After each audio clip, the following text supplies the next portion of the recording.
up with the bad news. Of them this year. So just watch where you put your feet in your hands. I know. And by the time I went out with my boots and a shovel, it was gone. And then everyone was making fun of me that I was going to kill the snake, and they knew I wasn't going to really do it. It all is happening. You'll be okay. No. They're sluggish. They don't go very fast. Just get really good boots. I hate all this advice. You guys are no help. This is awful. I have some different advice for you. Okay. Based on something my mother did when I was a child to a nest of copperheads, but I cannot share it with you in a public setting like this. So I'll text you later. Oh, wow. Okay. I can't wait. 1 minute. We're missing a few folks. Could somebody text Ty and Alan and Hongbin? There's Ty. I'll text Hongbin. And Alan is also seems to be able. I got Alan. Okay, thank you. At Augusta National, before the Masters tournament, they bring the snake experts in to remove all the snakes from the creeks, so spectators or everybody don't see them. So there are people that actually come and look and do those kind of things. Okay, Coach, I'm sending you my address, and you can send them to my house. Okay. Just please. Wasn't St. Patrick the first? He drove them out of Ireland, I think. Right. That's right. There's Alan. But these are not Irish snakes. I don't know if I can afford St. Patrick, but maybe just pest control. I have a feeling Augusta National has a big Okay, budget for that folks, we too. are live. So too. Good evening, everyone. Welcome to the June 2nd, 2021 meeting of the Chapel Hill Town Council. Thank you. We're pleased that you're here with us tonight. Mayor Heminger is under the weather tonight, so I will be chairing the meeting in her stead, but we all wish her a very speedy recovery, and we will see her next week. Our agenda this week is unusual. Typically, we separate work sessions and business meetings. We hold them on different evenings. Tonight, for the second time in the past few months, we're holding a hybrid meeting. So we will start with a budget work session, which includes 3 items, and then we'll move on to a more typical council meeting, a business meeting, where we will be discussing some items related to the East Rosemary parking deck. So in that regard, a few words about public comment.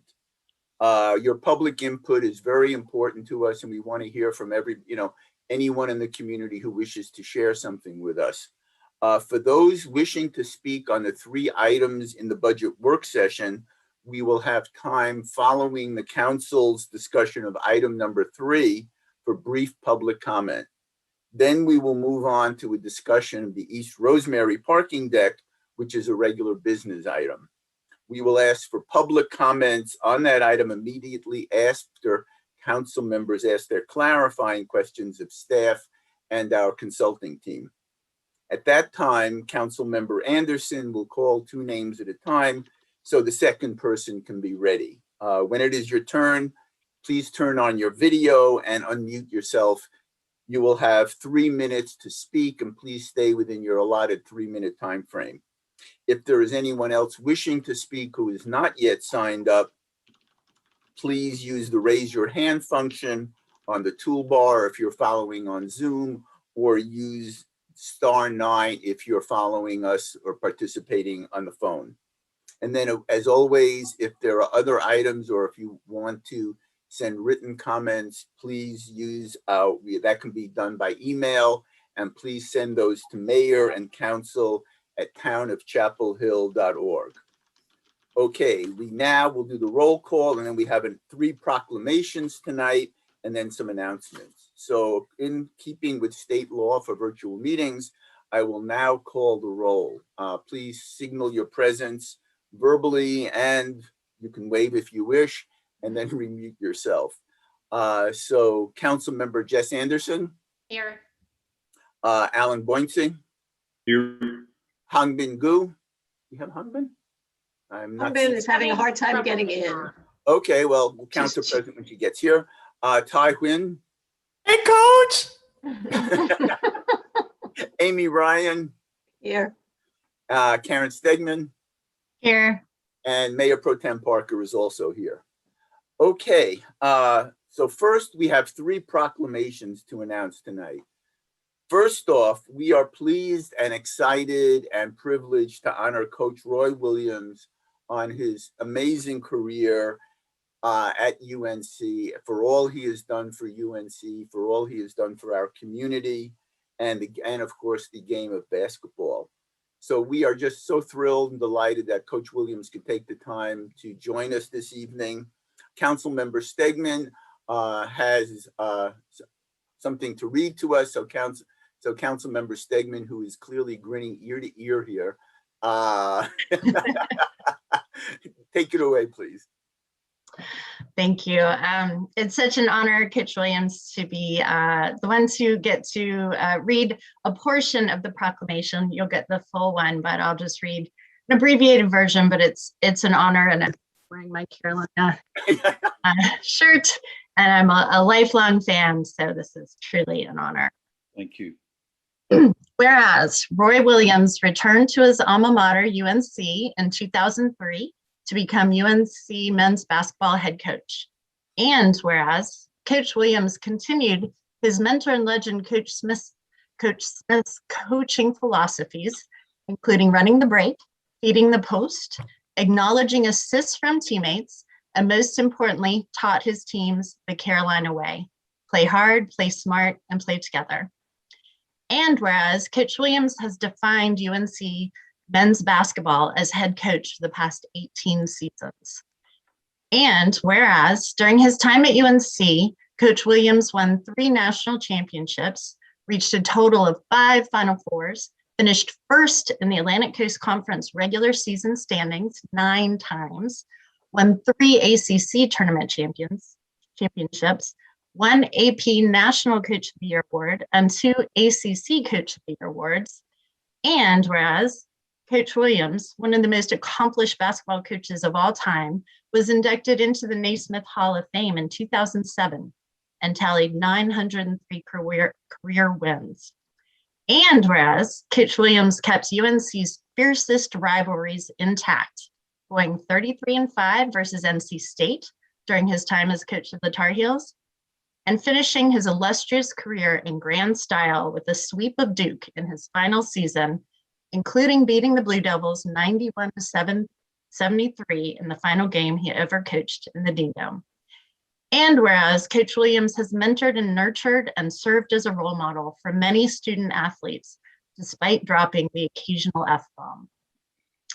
Now, therefore, be it proclaimed that Coach Roy Williams is a daggone legend, and in gratitude to Coach Williams for being an exemplary citizen of UNC, Chapel Hill, and North Carolina, we hereby proclaim June 2nd, 2021 to be Roy Williams Day in Chapel Hill. In so doing, we encourage everyone to congratulate you on your retirement and hope that your life journey henceforth will abound with joy, including more time for grandkids, golf, and being a college basketball ambassador. Thank you, Coach. Thank you very much. Gracious. So thank you, Councilmember Stegman. Coach, would you like to share a few words with us? Yes, I'm very honored. I'm very flattered. Having this kind of thing happen at your university where you went to school, where you stayed 5 years, got a master's degree, and my wife went to school here. Our son and our daughter went to school here. And I jokingly say, but people understand there's not a lot of joke to it, that our grandchildren, 11-year-old boy, 9-year-old boy, 3.5-year-old boy, and finally, yes, a 1.5-year-old little girl, they will end up attending UNC also, because I will put it in my will that it'll be paid for as long as they go to school here.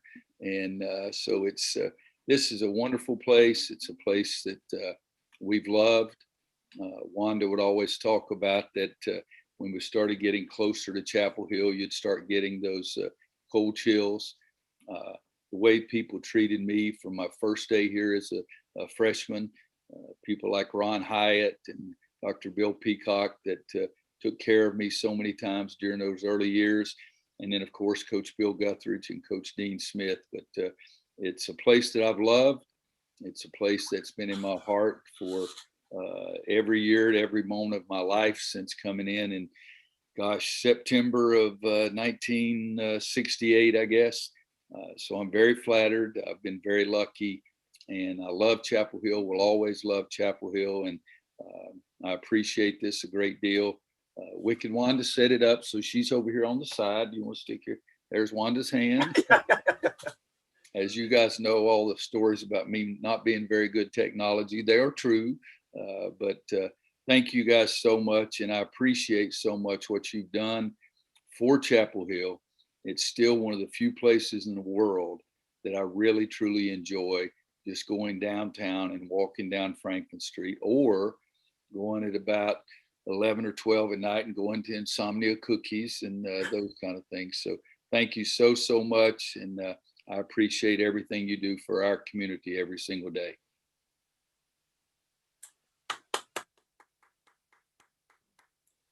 Once again, thank you, Coach Williams. It's been an absolute honor to have you here, and it's been a joy to have you coaching UNC. So thank you for everything.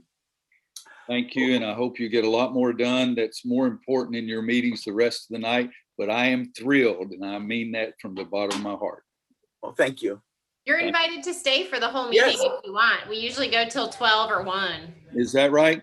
I think one of our former players is playing on TV tonight, and if not, I'm going to pretend that he is. And that's why you won so many games. Okay, thank you, guys. Love you to death. Thank you. Thank you. Thank you. Okay, next we have a resolution, proclamation regarding Pride Month, and Councilmember Wynn will be helping us proclaim June to be LGBTQ plus Pride Month in Chapel Hill. Councilmember Wynn. Thank you. Lesbian, gay, bisexual, transgender, and queer plus Pride Month is celebrated nationwide each year in the month of June as a time to reflect on the achievements of the LGBTQ plus rights movement and the work that remains to be done. As a town, Chapel Hill has led the state in advancing equal protection and freedom under the law for LGBTQ plus people in many ways, such as by electing LGBTQ plus leaders to local government, adopting personnel policies which protect the rights of LGBTQ plus individuals and their partners, and supporting marriage equality and trans equality by proudly opposing Amendment 1 and House Bill 2, and being the first in the state, along with Hillsborough and Carrboro, to adopt a non-discrimination ordinance once House Bill 142 expired in December.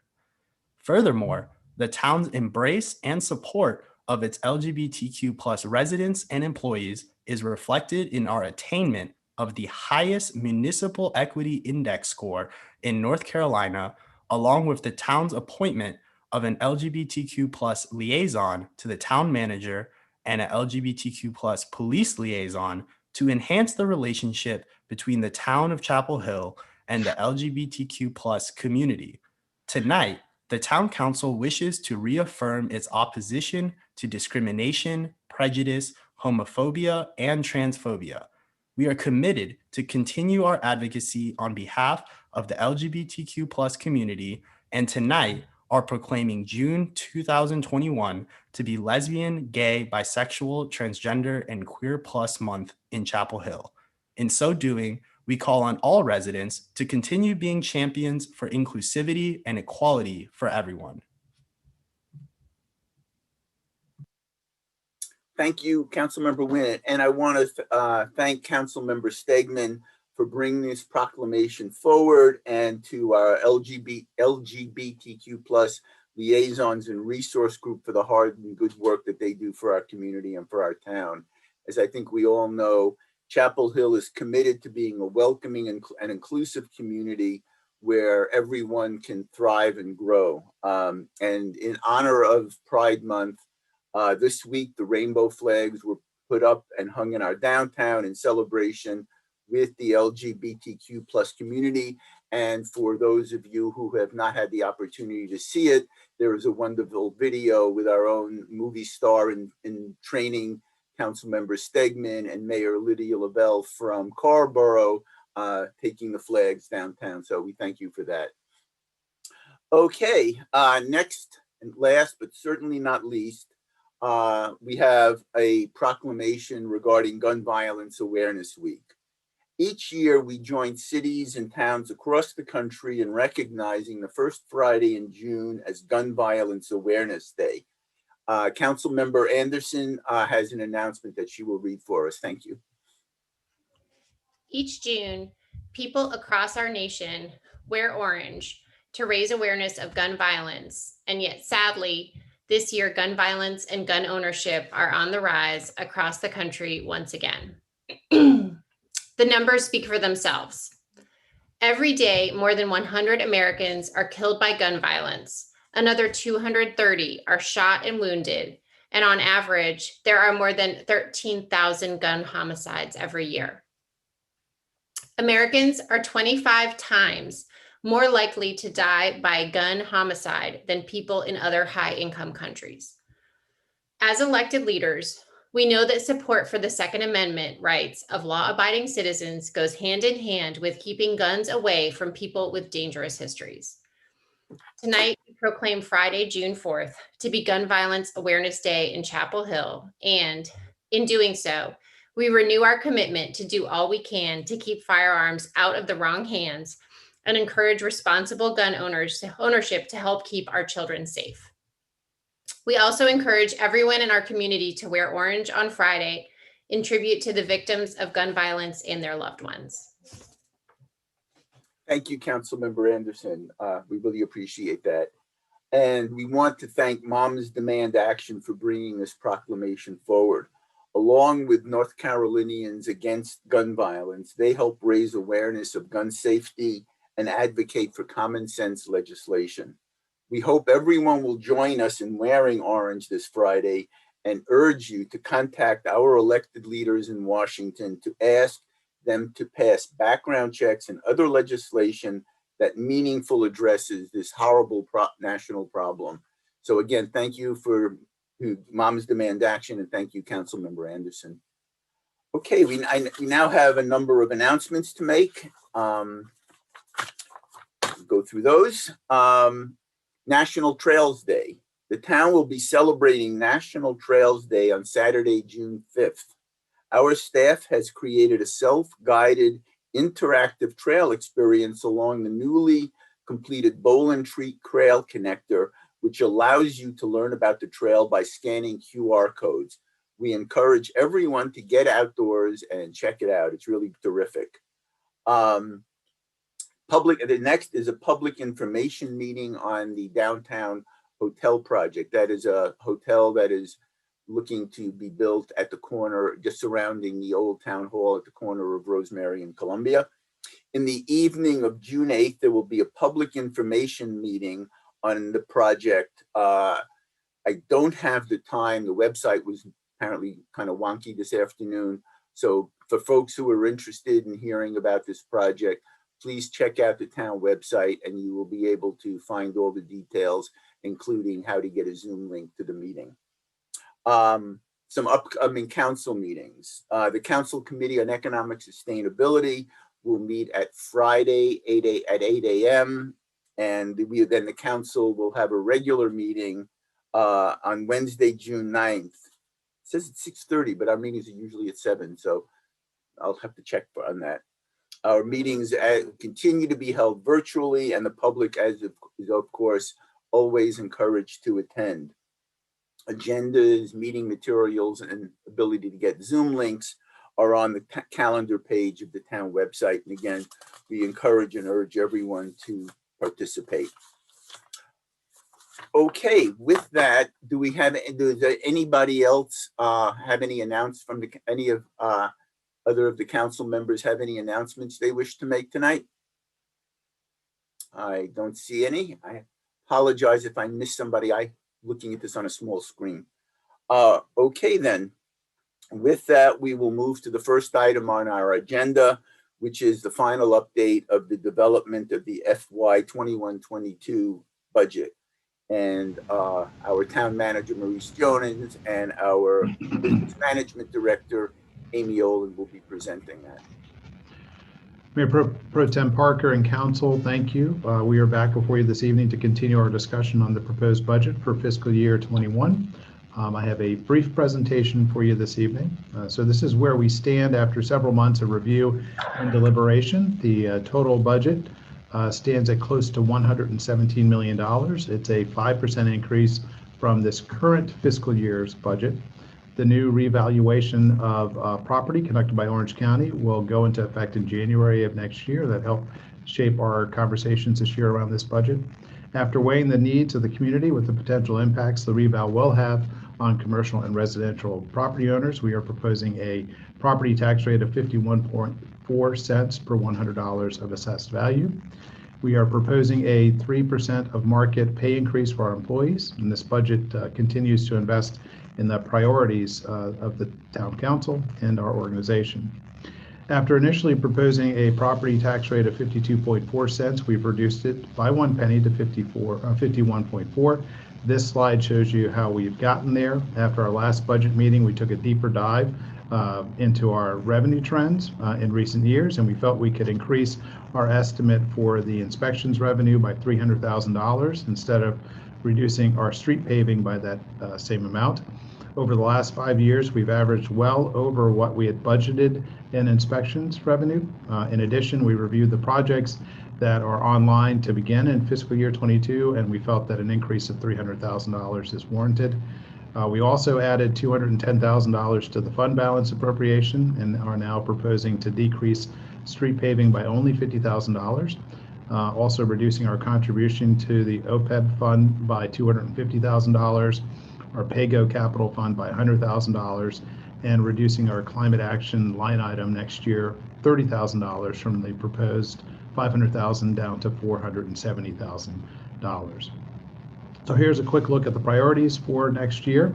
Our pay adjustment, as I mentioned before, we have new positions in the attorney's office, in diversity and equity, a new diversity and equity office, and we're adding a crisis counselor to our crisis unit. An extra $100,000 for our human services funding, $100,000 to respond to the recommendations from the Reimagining Community Safety Task Force, and $400,000 to address the findings of the compensation and classification study. A few other priorities include restoring funding for much needed building maintenance and vehicle replacement, $570,000 for street and bike lane resurfacing, $250,000 for PAYGO capital projects, and we are also anticipating about $1 million in position savings in fiscal year 22.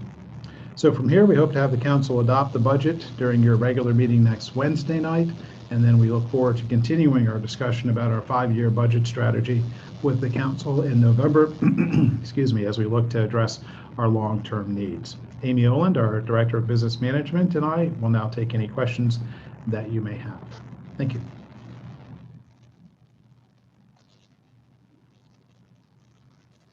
Okay, let's see. I see Amy. I do not see anybody else. So let's start with Amy, your questions. Yeah, I don't really have a question. I just have a big thank you for figuring out a way to restore money to the street paving to keep us from getting deeper into that hole. I really, really appreciate that, and for doing it in a way that preserves our investment in other town interests like climate action and human services. So thanks for going back and do that. I appreciate it.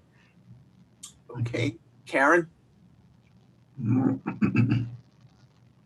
I feel like I've asked, not that I've asked this question, but I feel like you've answered this question before and I just don't have my hands on it. So I'm not expecting an answer right now, but I was just wondering if, I know that our funding for, our connectivity plan and our bike lanes and sidewalk extensions are in different pots and different projects, and but do we have already somewhere where the funding amount and timeline is collected in one place, or could we get that? Is that asking something really hard?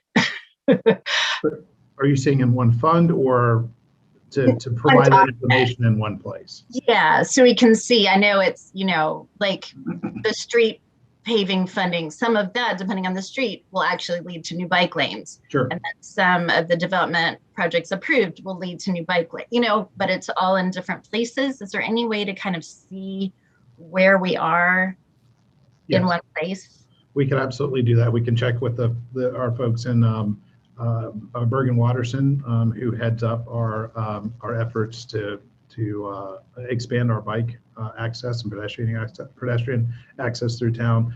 We can work with Bergen to pull that information together and get that to council for sure. That would be really helpful. I knew that our staff push anytime there is that opportunity to expand, but I don't have a sense of, I mean, of course, we're always pushing for more, but, kind of how hard we should be pushing or, where we are with that, it would be really helpful. Thank you so much. Sure. Okay, Hangman.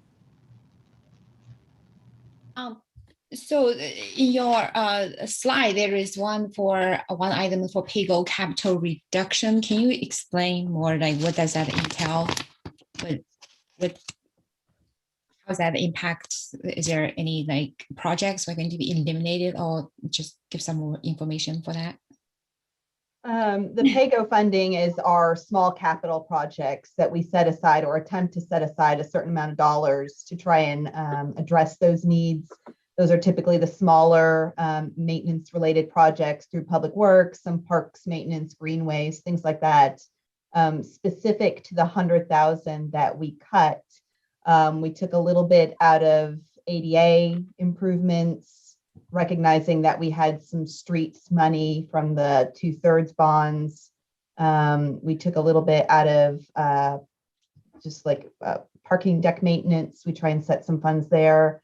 And some cemetery dollars were cut, and a little bit set aside in playground because we knew that parks had gotten some money from the 2/3 bonds. So we tried to hit areas that had some other funding opportunities this year that would hopefully somewhat offset, knowing it doesn't fully offset, but that the impact would be less significant. Okay, so for the 2/3 bonds, and I also was reading a document that circulated by the TCAB board about the projects that how we're going to spend those money and which project has a higher priority list. So for that bond, so we just initiated that borrowing from the bank, but in the end, we still need the revenues to cover those costs. So what are those revenues going to come from? Are you referring to like the ongoing maintenance needs? Or, I mean, the bond to cover those street maintenance and repaving and these things, yeah. Yeah, so the bonds are the one time, so the projects that are going to be able to be covered by those dollars are obviously one time, but any future costs related to continuing the maintenance falls under either the pay-go capital or a future project like the annual street resurfacing dollars. And obviously those pots are limited, and that's some of the conversations we've had with council about trying to increase those dollar thresholds so that we can have a healthier and more robust infrastructure and maintenance program. So you're saying that we still need to figure out the revenues to cover those costs, both for paying off those 2/3 bonds in the future, or to carry on? No, we have set revenues. I mean, so the reason we had the capacity to issue the 2/3 bonds is because we've delayed projects significantly. The one that has the most impact is the Municipal Services Center. So those revenues to pay the debt service are coming from the debt fund. So those dollars are already designated to pay that debt service. So that's taken care of because we had the capacity in the debt fund to do that. That's not ongoing. So when we have issues down the road, those needs will be needed to be identified for funding source. But right now, we did have the dollars necessary to pay the debt service. So the 2/3 bond revenue dollars have already been identified and are addressed. Okay, good. Well, that's great to know. There is this joint meeting of the Park and Rec and the TCAP, and they identified those like greenway connections or bike lanes, those needs and the project needs. And I remember that the number they gave by that joint meeting is like 37 million in order to carry out those projects that has been listed in various towns, like bicycle plans, the greenway plans, and all these things. So all of these, these are the things that are already listed. So we just, we do not have, we still need to figure out where the fundings that they're going to come from, right? That is Okay. correct. And so that's part of our CIP and part of the 5-year budget strategy that will be returning to council with an updated plan, since we weren't able to present the full plan to council due to COVID. But we'll be returning to council with an updated list that identifies all of those needs broken out by the key areas of the 5-year budget strategy, so that we can have a more in-depth conversation about how we address those long-term needs. Okay, yeah, I'm just hoping that we're going to finally get onto that, because it has been a concern that we've been discussing every year. So hopefully that we'll get onto that after this project. After this budget session.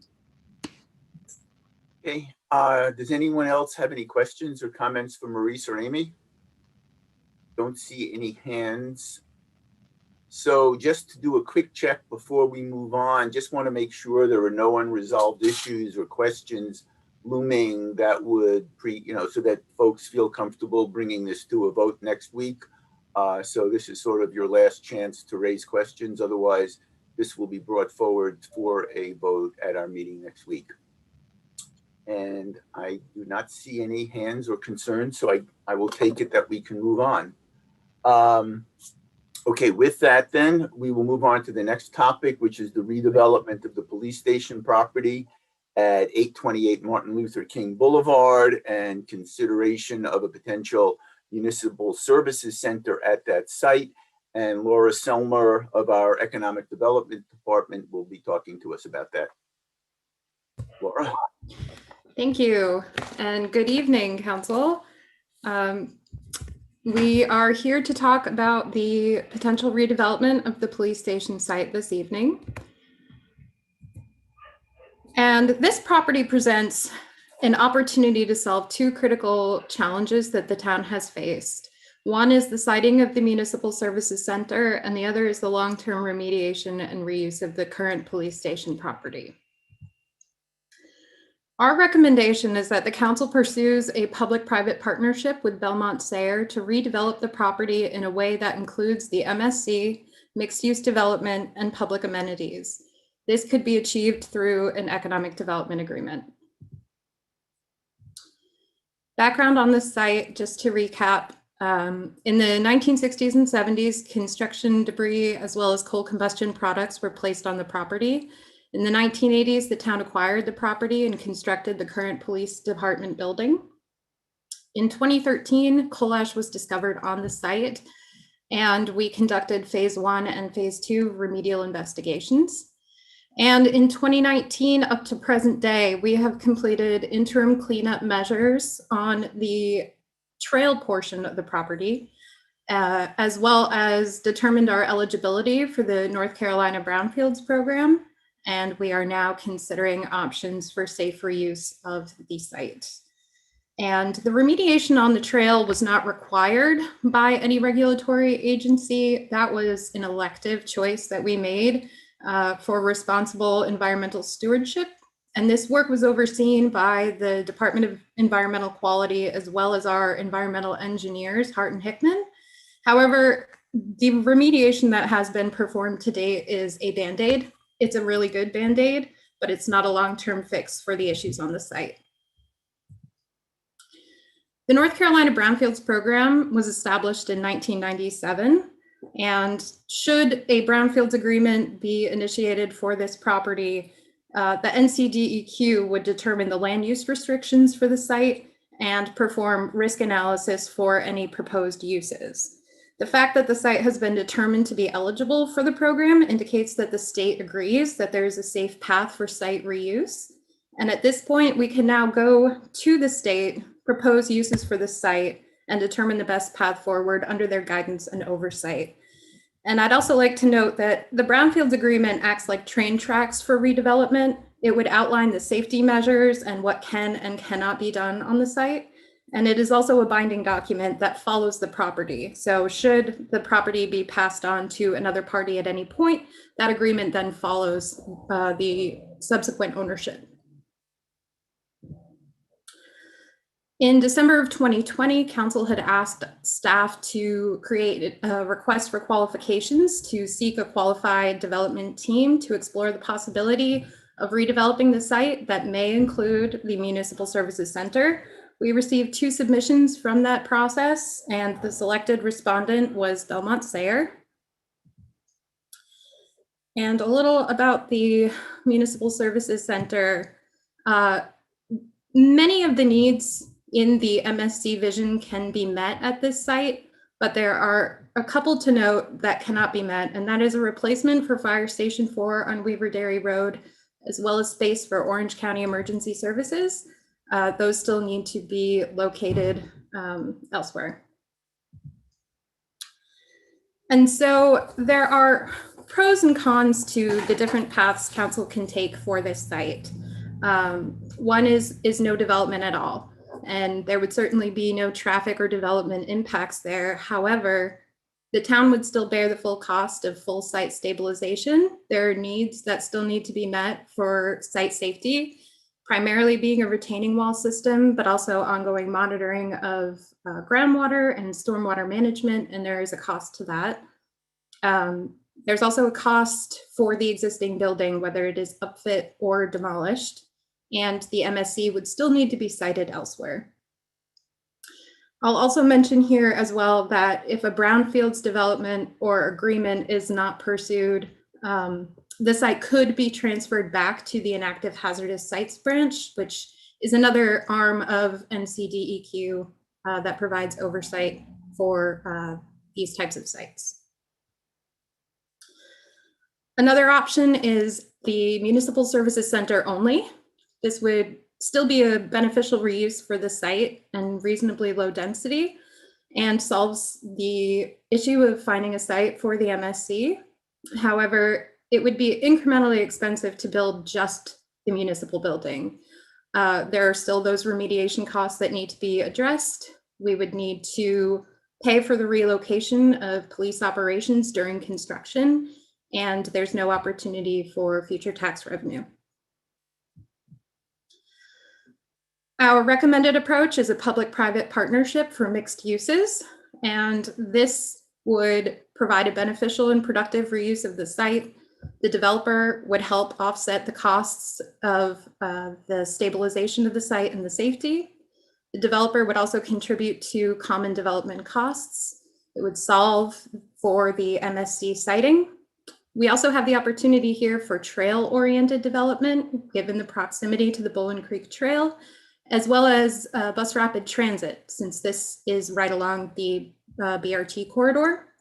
There's also potential income to the town for the sale of the property. However, we would, of course, need to address increased traffic, construction impacts, and temporarily relocating the police operations during construction. And then private development only. The town could sell the property itself and allow for private development only, which would then be managed through a brownfield agreement with the private developer and NCDEQ. We would still, however, need to solve for the MSC site. We've held 2 public information meetings on this topic in May. And on May 24th, we switched up our format and allowed for public comment to be brought in as panelists so people could share their thoughts and concerns. And the common themes we heard was that there's concern for safety of neighbors during construction and an interest in continued community and neighborhood engagement. There's an interest in considering site safety and ensuring that surface level CCPs are sufficiently addressed, as well as interest in preserving the building for its unique form, particularly for a municipal building. And we hear these concerns and take safety very seriously. As previously mentioned, any activity on the site would be governed by an environmental management plan, which would be overseen by the NCDEQ. Safety plans and training for site construction workers would be undertaken, as would control measures to ensure that minimal CCPs are disturbed, and dust control measures are taken as well. When we completed the interim cleanup measures on the trail, we followed those steps exactly and believe we found success in doing so safely. Quick note on historic preservation. The building itself is not currently on the historic register and is thus not eligible for historic tax credits. Right now, we consider it to be cost prohibitive to rehab the building. It was poorly constructed, it's in poor condition, and it does not meet the needs for space for the town. It's about 21,000 square feet, and estimates for the MSC are between 60 and 80,000 square feet. It also creates inefficient land use because of the siting of the building. It would be difficult to work around its existing placement. But we do think there are some options to think creatively to honor the legacy of the building. One could be to pay homage to the existing architecture by replacing key details, replicating rather, key details in new building designs. And also, if it's feasible, we could salvage and reuse concrete panels of the existing building in new site and building design. Next steps, as I mentioned, we've completed 2 public information meetings, and we're here tonight to continue our discussion. On June 4th, we'll join the Council Committee on Economic Sustainability to discuss some of the financial implications of redevelopment and a third-party financial review. And we'll return again to Council on June 23rd, seeking guidance for staff over Council summer break. We've begun to identify some of the critical issues for an EDA framework, should one proceed. This is not a comprehensive list, but some of the issues that would need to be addressed and worked through during economic development negotiations. At this point, we feel strongly that there are viable solutions to all of the variables on the site. And those include land ownership, temporary relocation of police operations, land cost, and desired public amenities. So again, our recommendation is that Council pursues a public-private partnership with Belmont Sayer for redevelopment of the property in a way that includes the MSC, mixed-use development, and public amenities, and this could be achieved through an EDA. We also have some key questions for Council. Should the MSC be built on this site? What concerns do you have about moving forward with development? And should staff proceed with an EDA over the summer with Belmont Sayer? And if so, staff would work on that during Council's recess and return in the fall for continued discussion. So with that, I would like to turn things over to Belmont Sayer. We have Ken Ryder with us this evening, leading his team. And we also have Mark Mosier from Legacy Property Group and John Gallagher from Aptus Management. So I will stop sharing my screen and switch it over to Ken.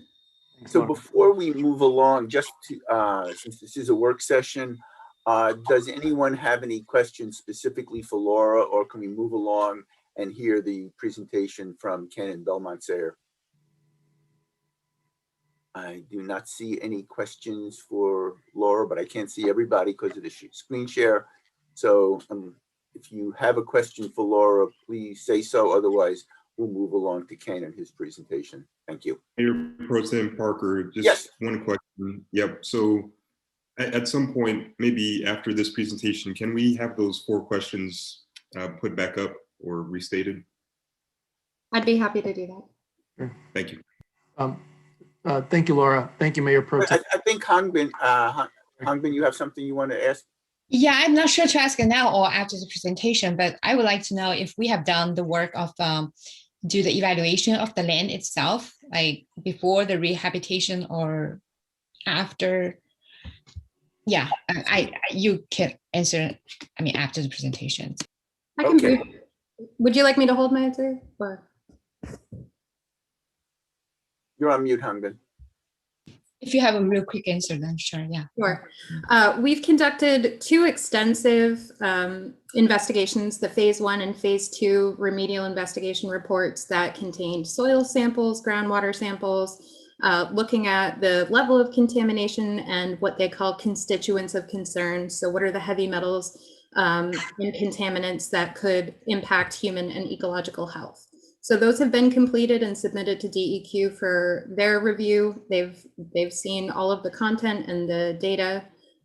We've also conducted data gap sampling. So to make up for some of the questions that DEQ had about our data, we did additional groundwater sampling. We performed the human health and ecological risk assessment, as well as the interim remedial cleanup measures that have been completed along the trail. So we think we have a good understanding of the site at this point, and we think there are pathways to develop it safely, and that will require input from the state, from the Department of Environmental Quality on how we go about doing that.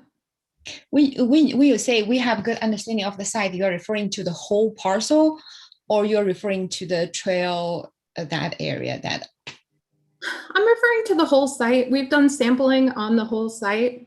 Those phase 1 and phase 2 remedial investigations had monitoring wells on different portions of the site. So there is significant data available about the site conditions and what's in the ground at this point. Can those reports be released to the public, or? Yep, they are all available to the public, and they have been all publicly posted since their completion. So they can be found on our project webpage on the town website. Thanks. Okay, then we'll move along. Mr. Henreiter. Okay, thank you, Laura. Thank you, Mayor Pro Tem and council members. Appreciate your time this evening. I have a brief presentation. Some of this will complement and emphasize some of the work and presentation that Laura has given, and then I'll turn it back to her to answer any follow-up questions or discussions. So appreciate your time. Just a brief overview of our presentation. It's only about 7 or 8 slides. So a little bit about the project background, emphasizing some of the information that Laura mentioned, a little bit about our team and our unique qualifications to develop properties like this and projects like this, trying to weave together what the public-private partnership goals are and the town's priorities. This will get into some of the work that we did in preparing our RFQ and making sure that we've got the right resources and focus. Then coming up with a project approach, scenarios, if you will, of how the physical redevelopment of the site would meet those priorities, and then talk about next steps. So with regard to the overall project background, as Laura mentioned, an extensive amount of assessment work has been done. Large-scale removal of the coal ash was deemed infeasible. But there was a way to have a permanent, safe approach to cleaning up the site. In 2019, a property was enrolled into the Brownfield program.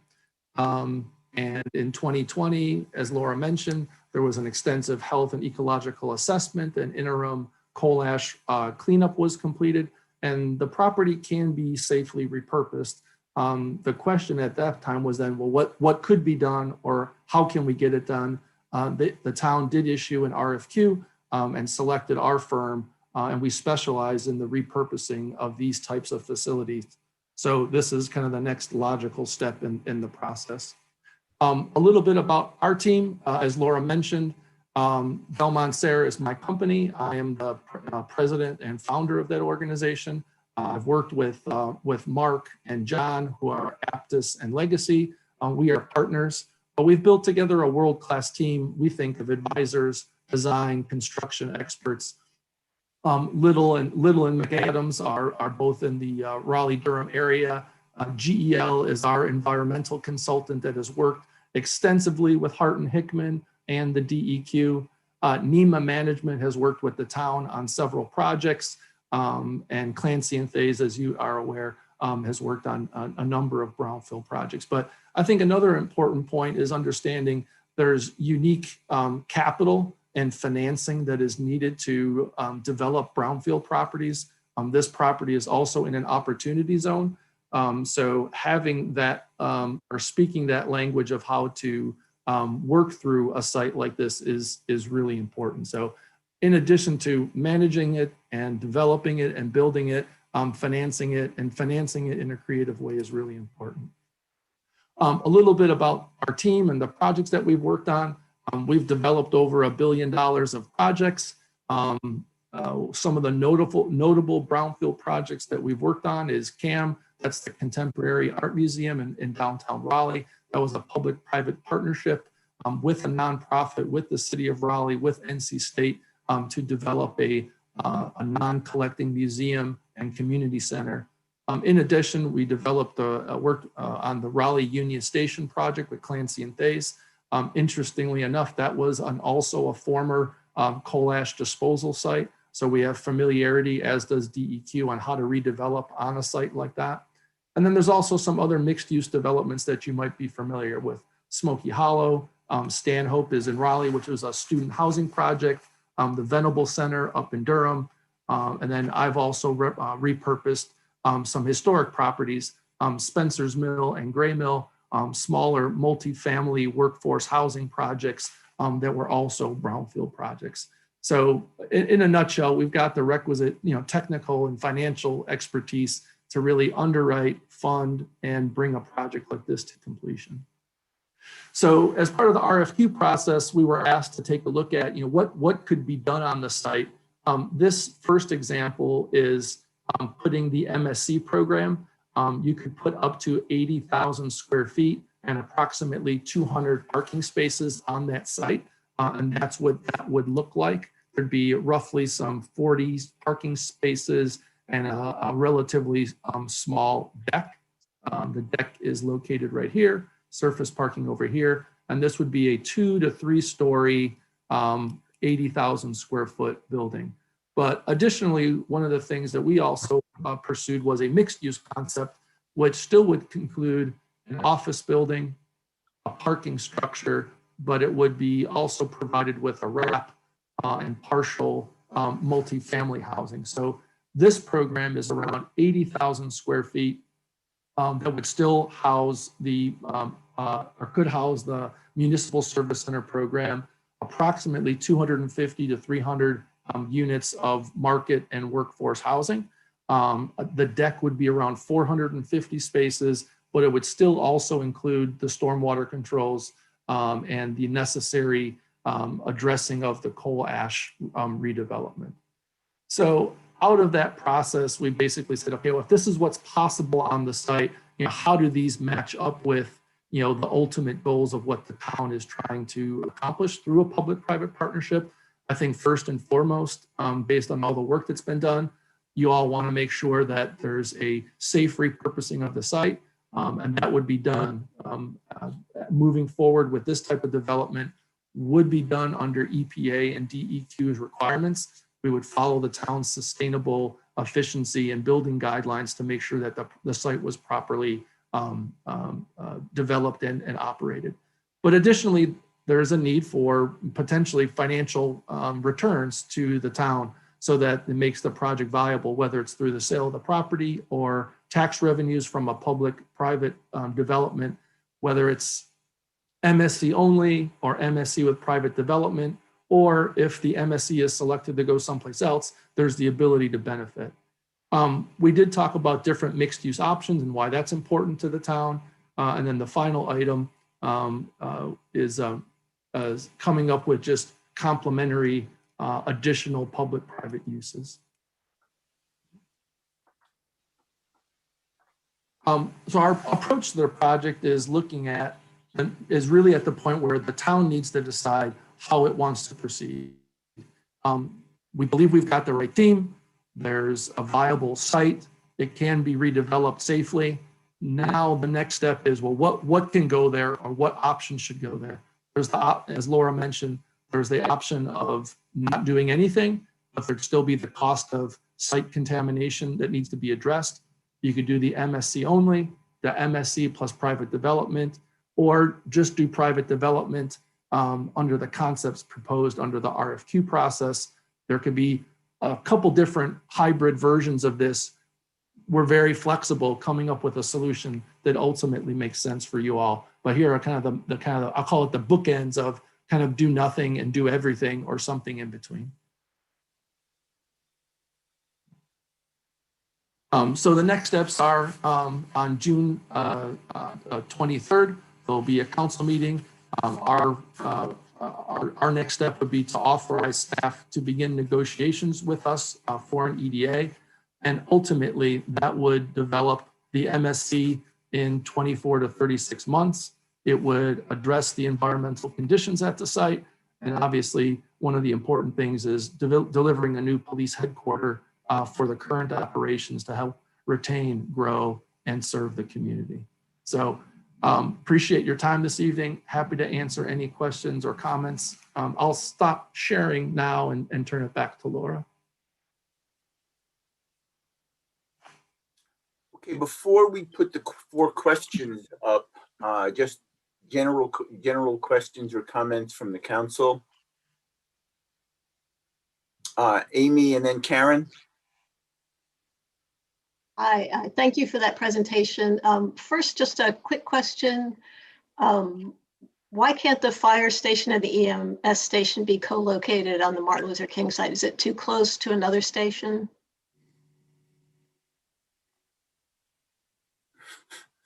My understanding is that they need to be located in the Weaver Dairy vicinity because of the reach of the fire engines and response times. Mary Jane, do you have anything you'd like to add to that?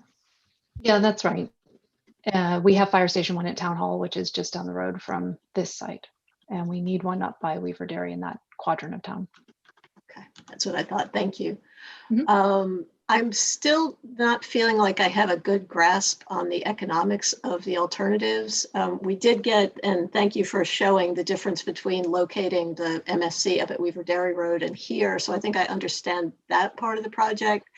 But in terms of the slide that Ken just showed of sort of the bookends of what we can do, I don't feel like I can understand the economics of those different choices. So if there's any way we can work that in, you know, so what are our costs going to be for the Municipal Services Center? What tax revenues would we be getting? If we sold the land, how would that figure in? So just kind of a bigger picture, because at this point, I just have no idea. And the other thing that I still feel that unsure about, and some of this is because some of these issues you guys dealt with before I was on council, but I don't have a good grasp of the environmental risk assessments. And I know we've had a presentation where they talked about the bigger you make the building, the deeper you have to dig. And so that means you're doing more disturbance. So obviously the different levels of development are going to have different kinds of environmental impacts. So I kind of would like to understand those. And also, if there is somebody like the DEQ or whatever who has said this area we feel this is safe for a residential building, or we feel this should be used for a different kind of use. I haven't seen anything that explains it kind of in those very specific terms, so that we can make sure there may be no difference. You know, they may say, fine, it's office or residential is fine, or residential is somewhat higher risk. But so I need to feel like I have a grasp on those ideas too, as I'm trying to make these decisions. So thank you. Okay, I think Karen and then Jess, I believe, had her hand raised. Thanks for that presentation. I have 2 questions. At least the first one is for Mary Jane. So I know that the departments and services that we are planning for right now to relocate to this building is based on need and the status of their current workspace. But is there still time to think about it from a collaboration point of view, in terms of, you know, having, it would be great to be able to have, you know, the crisis unit of the police department working really closely with the housing and community folks, and, you know, some of those ways that we're talking about having better, stronger collaborations, and thinking about sort of how we provide services differently. It seems like that'd be easier if they're sitting together. So I'm just wondering if there's still opportunity to think about that differently, and maybe swapping out space instead of just moving based on need of space, current space? The short answer is yes, and that thought has always been a driving goal behind the Municipal Services Center, and the program reflects that sense of co-location. But if we go to either site, but especially if we go here where we have to resite and kind of redesign the building, we'd certainly take a look at what our needs are. There are certain departments that are in facilities that just need to be replaced, but that collaboration piece is definitely something we'd look at again. Great. Okay, thanks. And in terms of the EDA, if council did say, yes, go forth this summer and work on this, how long does that take? When would council have more input on it? I wouldn't want it to get too far to final without us having another review, or how does that work? If council wants to pursue an EDA, staff would start working on the framework similar to the process we followed for the East Rosemary deck. So we would begin identifying those key issues, our proposed solutions to those issues, the town's position on those given issues, and then come back with a draft form in the fall when you return to session. And that wouldn't be just, asking for your immediate approval. We could do as many review sessions as it takes. Okay, great. Thank you. Jess, and then I think I saw Hangbin. I just, I'll echo what Councilmember Ryan asked. As I was writing down, I said just need costs and risks associated with the options. So beyond kind of just what we think sounds good on the site, I would really like to understand more about what the associated costs are for each option. And again, kind of what the risk is environmentally for having different uses. Thanks. Hangbin, and then I think I saw Alan. Yeah, well, I think that I asked that questions multiple times, including the last time when some staff from SDEQ come over to give us the introduction of how the Brownfield works. So our town actually is the one that initiated this Brownfield application. So we are the ones they refer to as the developer. So are we the developer or what? But you said that we are in this private-public partner relationship. So who's taking ownership of this project, or who's responsible for all the environmental remediations, or who's responsible for, let's say something happens in the future, who's responsible for that? I don't know what those big picture, who's taking the profit, who has ownership of the land? Are we transfer the land to the company? Are we renting the site to build the MS service building? I feel like the big picture, I'm not clear about that.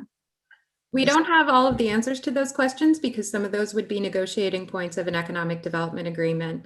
But I can say the town has been determined to be, the site has been determined to be eligible for the Brownfields program.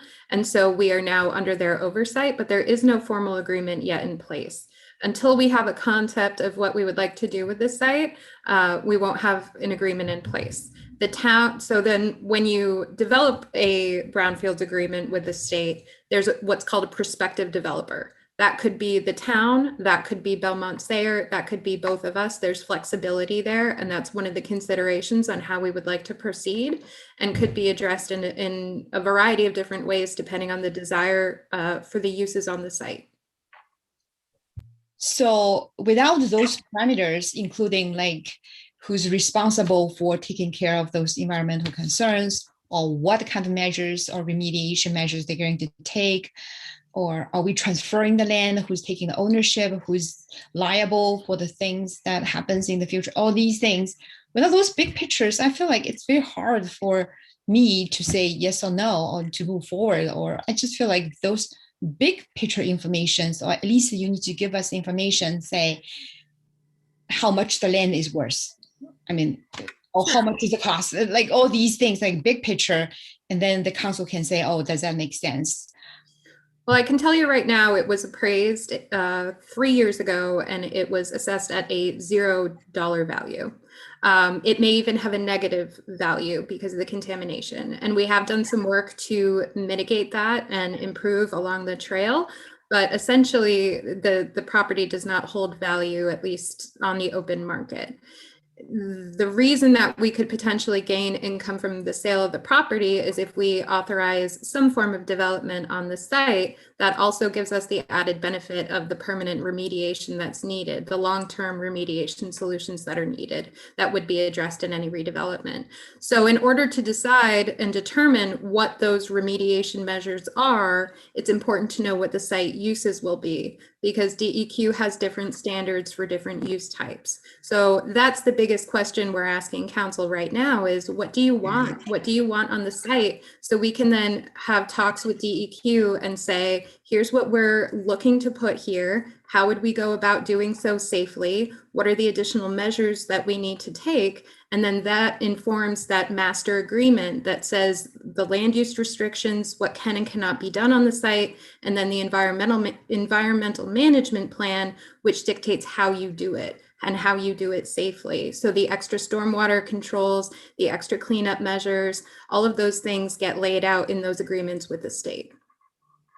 So you're saying that the parcel or the cost to take on those environmental remediation measures will exceed the value of the parcel, which is the net value is less than zero at zero. Is that what you're saying? Right, as it currently stands, yeah. Okay, so so that's the reason that we are collaborating with Belmont Sayer, so that we will allow them to build those commercial residential development and then we're going to transfer the property to them.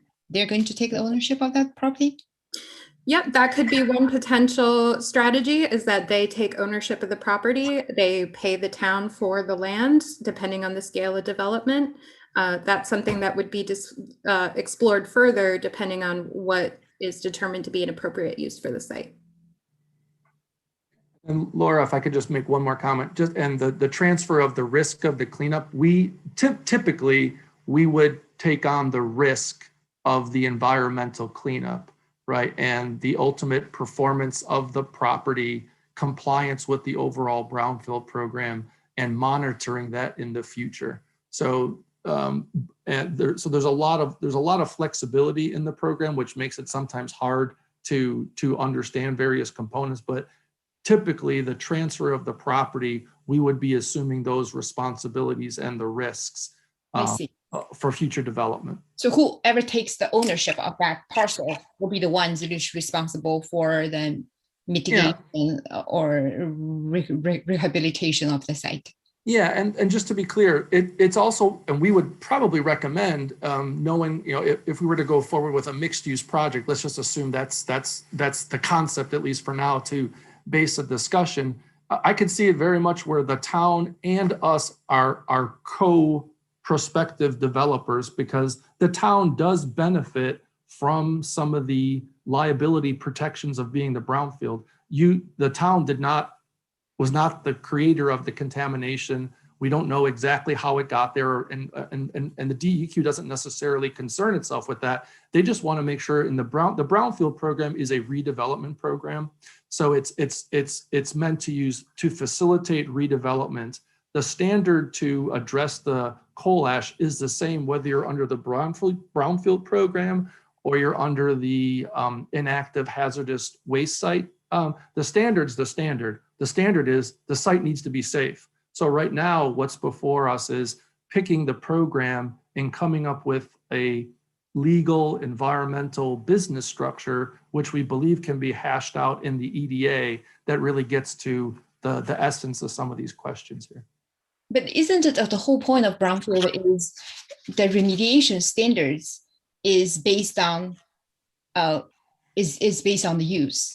It will match whatever the use that you propose is associated with certain level of remediation. That's correct. The good news about coal ash, if there's good news about coal ash, it's not a volatile organic compound, or what's called a VOC.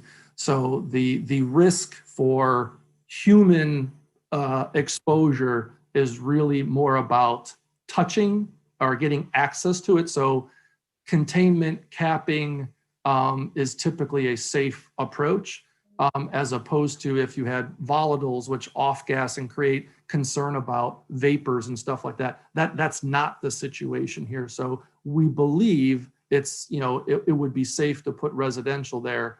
And that's kind of confirmed up to the analysis at this point. What Laura's been mentioning is the next step in the Brownfield program would be talking about specific uses, coming up with an environmental management plan and a work plan that says, okay, if you build this, here are the specific ways to address that so that the site is safe.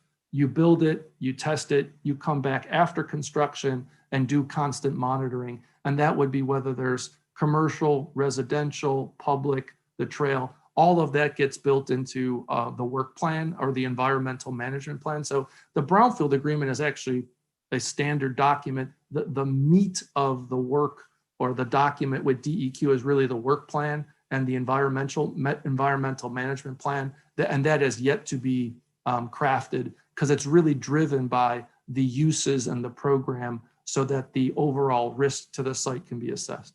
So sorry for the technical stuff, but I thought it was important to kind of lay that out, at least from our perspective I think it's very helpful. Thanks. Okay, you're welcome. Hey, Alan. Hey, or Michael, can I add one more thing to that? Quickly.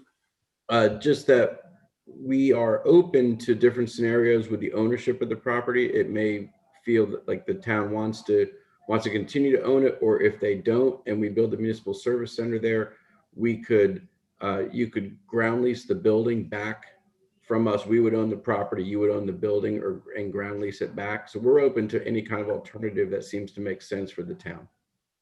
Okay, so Alan.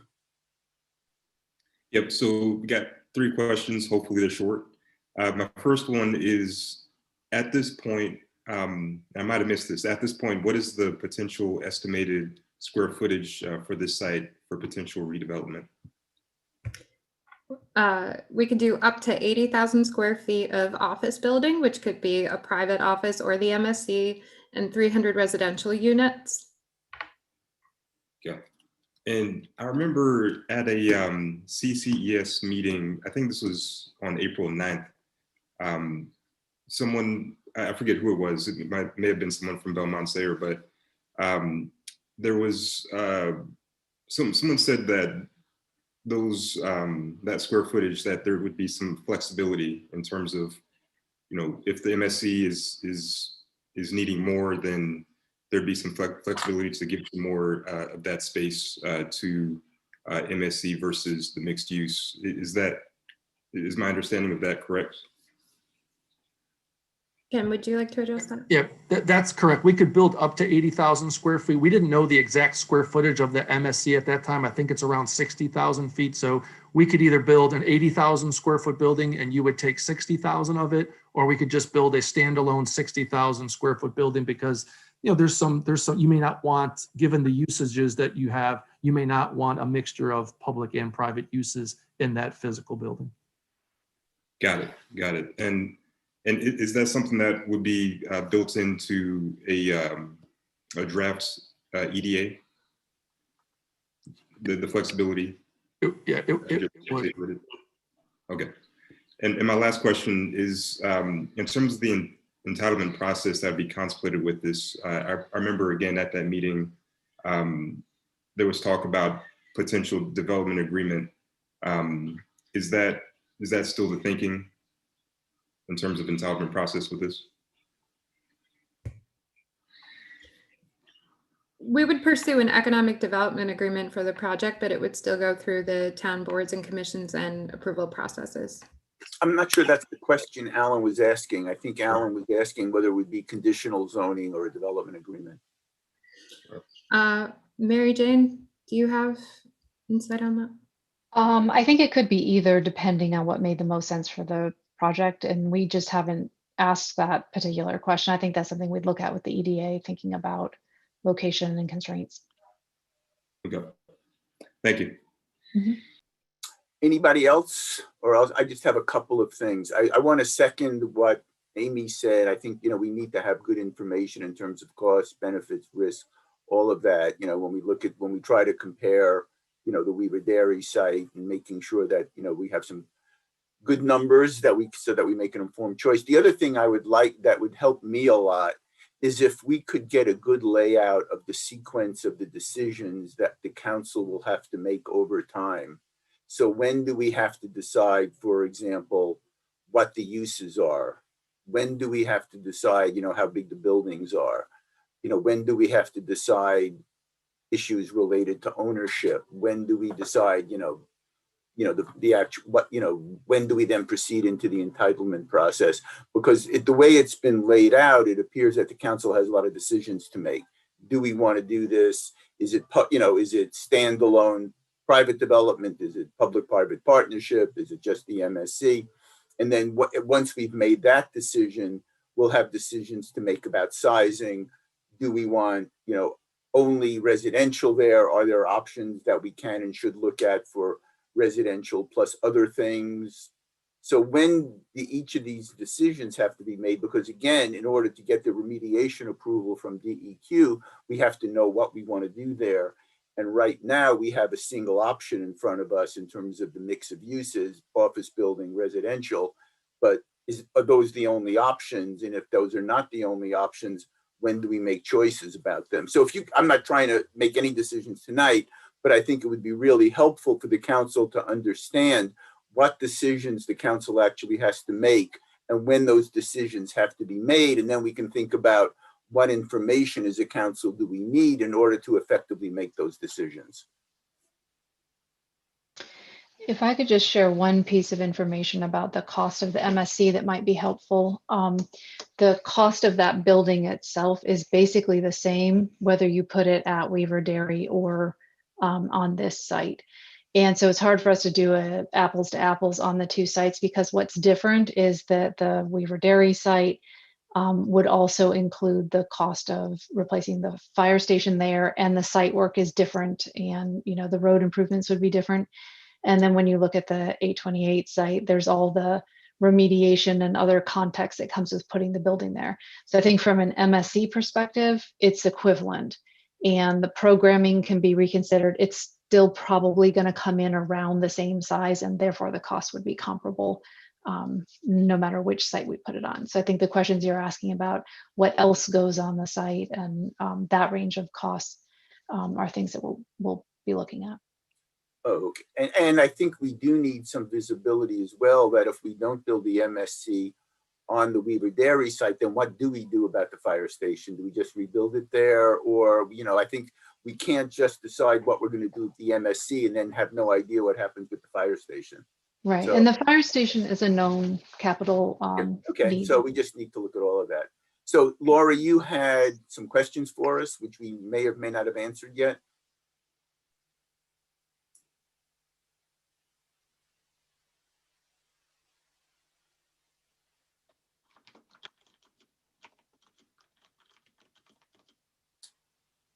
Michael, when do you want to hear from the public? We have 2 people signed We're up. going to do that after item 3. Oh, okay. So the questions are, should the MSC be built on this site? What concerns do you have about moving forward with development? And should staff proceed with an EDA over this summer with Belmont's there? Okay, who wants to take a shot at that?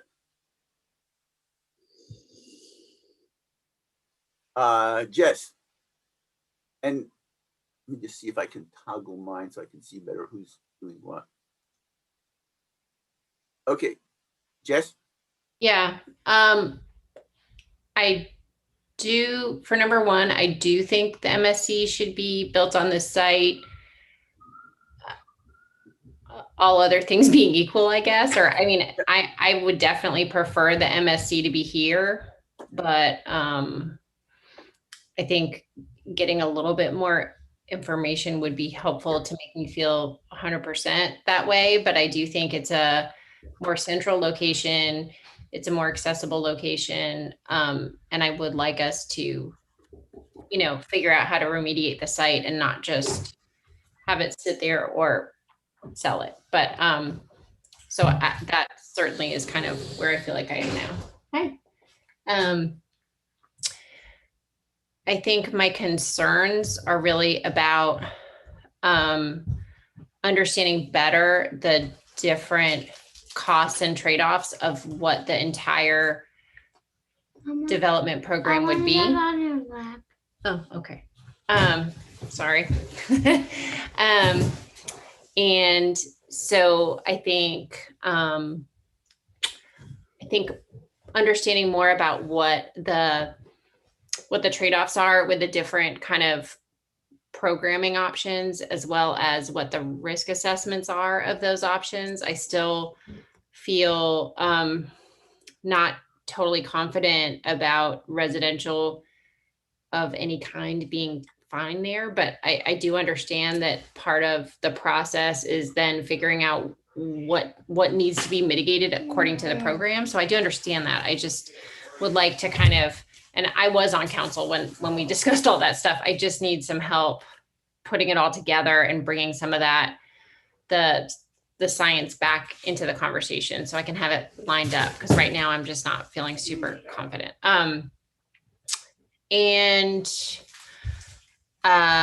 Number 3, I feel like once number 2 is sorted, then I can answer number 3. I don't really know how to answer that yet. But I'm assuming before the summer comes that I will be comfortable with that. So I just don't want to answer that number 3 just yet.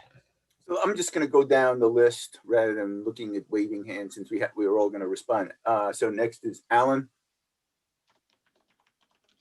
Yep. So to number 1, yes, I think this is probably the best spot for MSC given what's there right now. What concerns do I have moving forward with development? I guess by that same token, I do think it's the best spot, but also another concern is, where does the current police headquarters go? And I know that's something that Ms. Elmer highlighted as something that could be worked out, in the process of the EDA, but concerned nonetheless. I also want to get some clarity, as Ms. Ryan stated earlier, with respect to the environmental impacts. And as Mr. Parker indicated as well, also want to know what decisions are going to, or in this whole process, what decisions is council going to have to make, and when do we need to make them? Would like to get a better sense of that. And then to number 3, I guess I would insert something in here.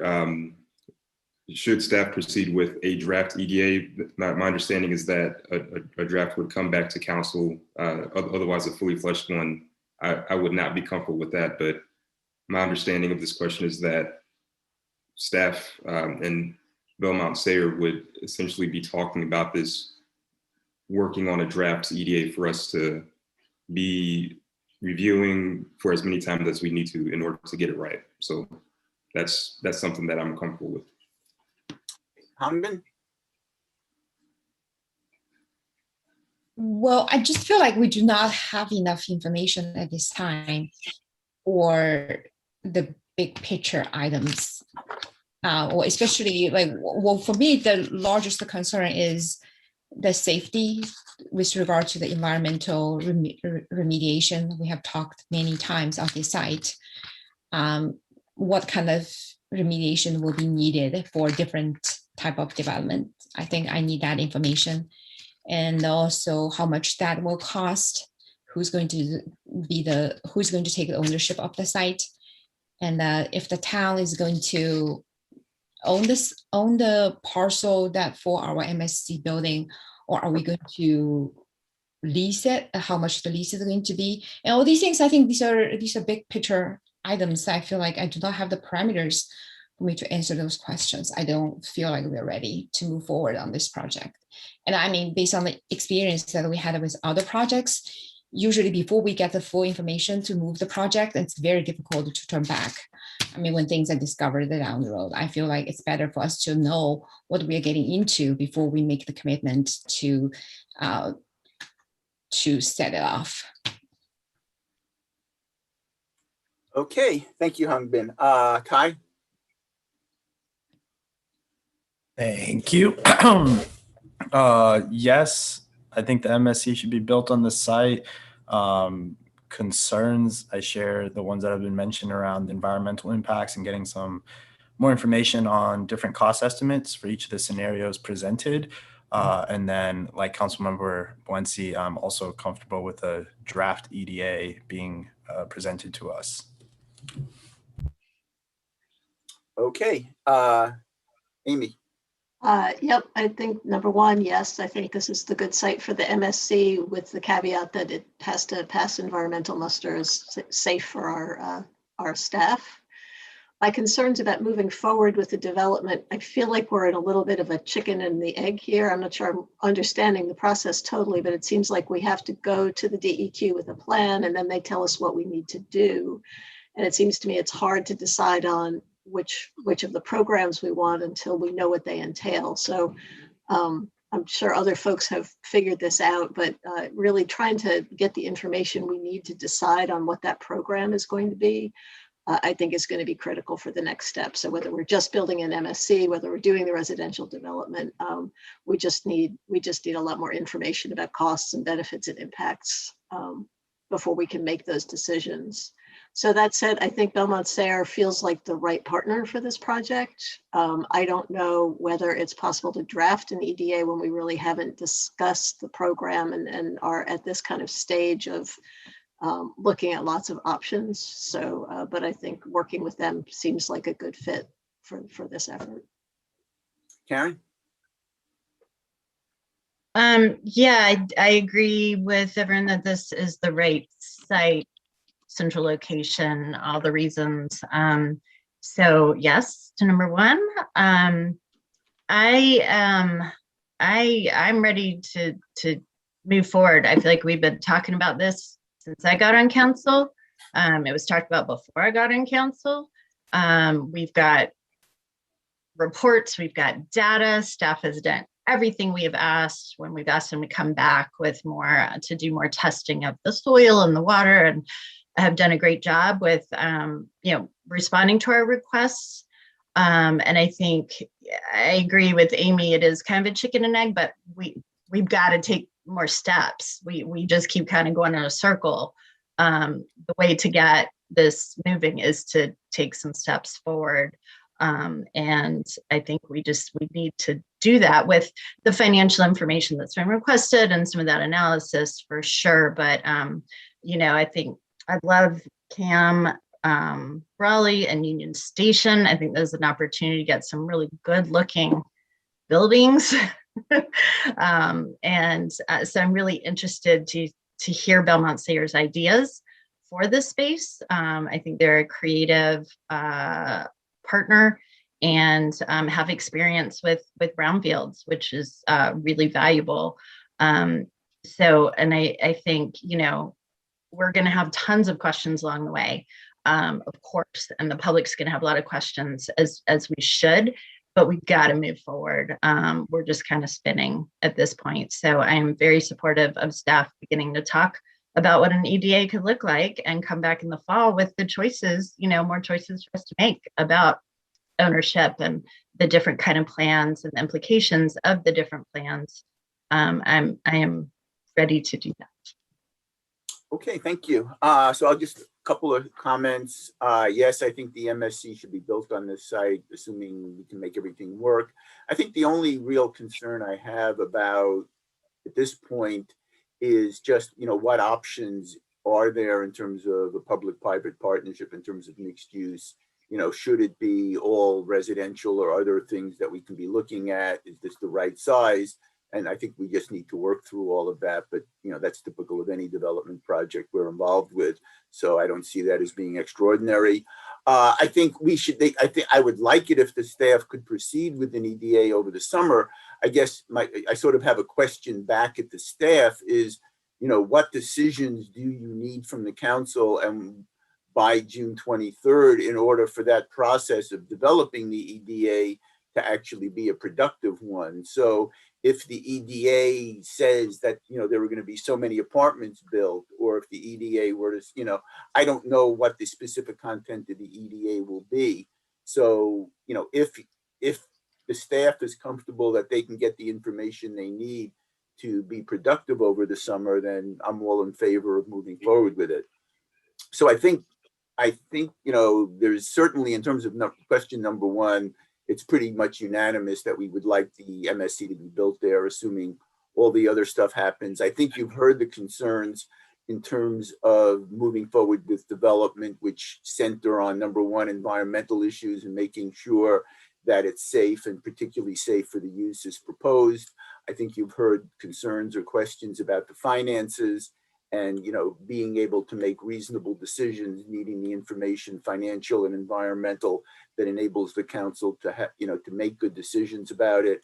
And I think you've heard generally that, assuming that it's workable, that we'd like to see progress on an EDA made over the summer. So I don't think I've misstated anything. If I have, please correct me. So Laura, do you have everything you need, or is there something else from us? Perhaps I think that's everything we need, and we'll come back to you Friday at Economic Sustainability, as well as June 23rd to hopefully address the concerns you've shared tonight. Okay, and does everybody have any last comments or anything from the council before we move on to the next item? Otherwise, thank you, Laura. This has been really productive. I'm glad to keep this moving forward. Okay, next we have an update on the American Rescue Plan financial support of the Revive Recovery Plan. And we will be hearing from our Economic Development Director in an answer to a question in the chat. All the public comment on the work session items will happen after this item. Okay, Dwight, take it away, please.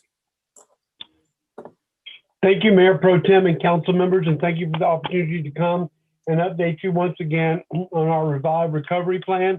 We're anxious to get started and begin to see impact for our citizens, our residents, and our community.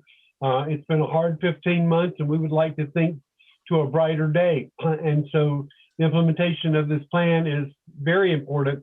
And so we're here to talk about it tonight. So it's important for you to understand that this is a small part of the American Rescue Plan monies, and the balance will come back to council in September for further direction. Just a reminder of the Revive Plan and where all the research and everything can be found on the website. So it's also important to understand that this is the context for all of this funding asked. This is sort of the summary output for that recovery planning. And so all of this work that you see on the screen now is what we're targeting through these requests that we're asking you to consider tonight. The first is business grants, and we feel there are three areas.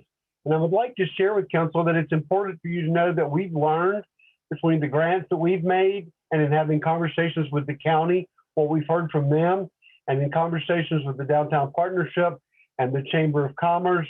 And that's why we're proposing three specific programs: a micro grant program to encourage very, very early stage businesses to move forward.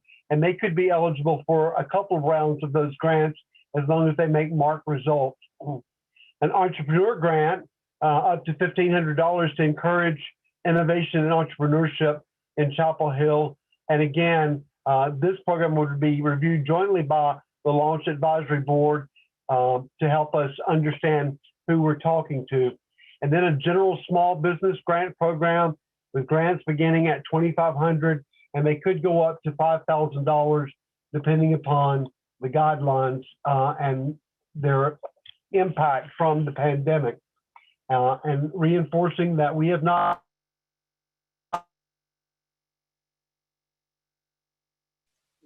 Joy, yeah, I don't know if it's at your end or because we've had some problems before, but you're breaking up, Dwight.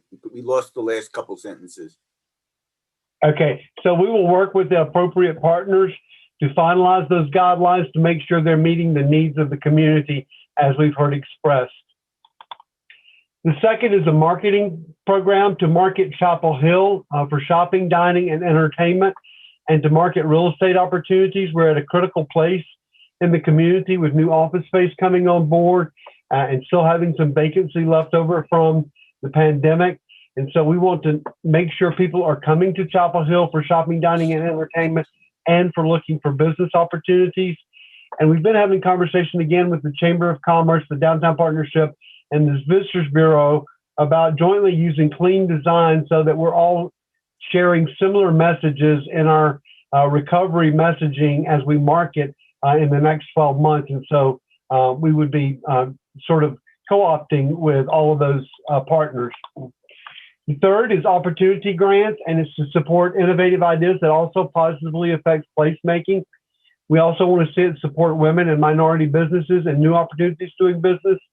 And the best example of what we're thinking about is Andrea Rusling has talked about creating something on the green space behind her restaurant to house 3 or 5 entrepreneurs, primarily targeted toward women and minority, and they can be either food or retail.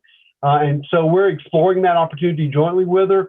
We'd love to see that happen. It'd sort of be an outdoor event that would be open like on Thursday night, Friday night, and Saturday night. And we're talking to our town staff about the possibility of closing off Bass Night Lane and sort of making that community celebration area on those 3 nights per week. So we think this is a cool opportunity to look differently at how we support business by finding unique opportunities like that one in other areas of town also. The fourth is parking marketing. It's an opportunity to support our downtown business community, which has been hard hit by the pandemic. We think it's also a way to tell the story and reinforce that there is parking in downtown. Many stories have been written over past decades about people who don't want to come back downtown because they believe it's not easy to park. We can help begin to change that market perception. And the most important thing is that it helps our business community, because even if we're marketing parking, we're marketing coming downtown and shopping and dining and being entertained. And then last is it helps to strengthen our parking enterprise fund as we go toward the East Rosemary parking deck. We want to make sure that people know of the options that are available for parking in downtown, and to make sure we're getting our occupancy levels up so that we're covering the cost of our parking enterprise fund into the future. The fifth is the Downtown Together initiative. This came out of the Chancellor's Economic Development campaign that was announced several months ago. This is one of the sub-initiatives. The town is working with university to put together several programs. One, we sent out an RFP to look at doing some strategic planning for downtown. And both of these initiatives would be jointly funded between the university and the town equally. And then second, the beautification of the East Franklin Columbia corridor, so that we make sure we have a welcoming face to people coming into our community. So we're anticipating hopefully awarding the strategic planning work next Monday. We have a meeting. We've already reviewed the RFPs and interviewed the companies, and would like to begin the beautification work sometime over the summer. And then the last is workforce development. We feel that we need to research the needs of our unemployed residents at 3%. We don't feel it's a huge need. We feel it's a niche need. And so we need to further understand that need. The Chamber has done some research on this need, specifically in workforce development and needs. And we would do further research to make sure that we can create programs targeting the needs of our residents and offer training to help connect them with jobs. And also reinforce that we sponsored a WCHL online job fair a couple of weeks ago. We've also committed out of this year's budget already to hold a job fair for downtown businesses and hospitality businesses. So I'm working with Matt and Laurie to put that program together, and we're supporting it financially. So we're already beginning to do things even before council decides to go forward or consider going forward with this money, because we know that the need is real and the need is today. And again, the purpose of this item is to confirm that the council wants us to consider the American Rescue dollars as described and to return to council on June 23rd for actions. And I'll stop sharing my screen and be glad to take any questions that you might have. Okay, questions for Dwight. I see Jess first. Yeah, thanks, Dwight. My first question is in terms of the training and the workforce development. I'm just wondering, first of all, I know the county is doing some things, but I'm wondering how this fits in with what the county's already doing. And also, the county has been collaborating really closely with Durham Tech. So I'm wondering what the benefit is of kind of creating these things versus sending people to Durham Tech, as you know, for example, or just, you know, what already exists that we can leverage. Well, we already intend to leverage those things. We've already had conversation with the county about their request for their recovery plan and how we can partner. But we just want to make sure that we're creating opportunities for our residents. And so that's the reason we asked for this. One council member asked, should it not be more dollars? And we feel because of the county initiatives and the Durham Tech that we can do our research and offer programming that benefits the most needed training with these resources because of those other resources that are out there. If it weren't for Durham Tech and it weren't for the county, we certainly would need a lot more resources to begin to even touch real workforce development. So are you saying that our residents aren't being considered Orange County residents and are not eligible for what the county is offering? Absolutely not. I'm just saying that, we created this recovery plan because we were concerned in making sure that we were doing what we could to help Chapel Hill businesses and residents. And I know the county will be doing some things. I don't know that they've specifically taken a focus on workforce development as a part of their recovery planning. And that's the reason we called it out in our plan. There is need in their recovery plan. I'm just not sure what level they're going to cover that need. Okay. And my other question is about the parking marketing. Yep. So I'm wondering, is that really just about kind of rebranding downtown as a place that has parking, or is it about wayfinding and signage and helping people navigate downtown, or both? I think it's a little bit of both.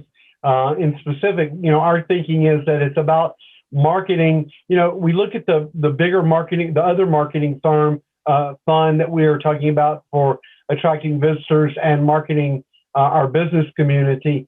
And I see this as sort of a niche market for downtown, to market both to come to downtown and to park in downtown. So this fund is specifically focused on downtown, whereas the other one is a much broader, much more contextual Chapel Hill message than this one is. Okay, those are my questions. Thank you. Okay, Hang Bin followed by Amy.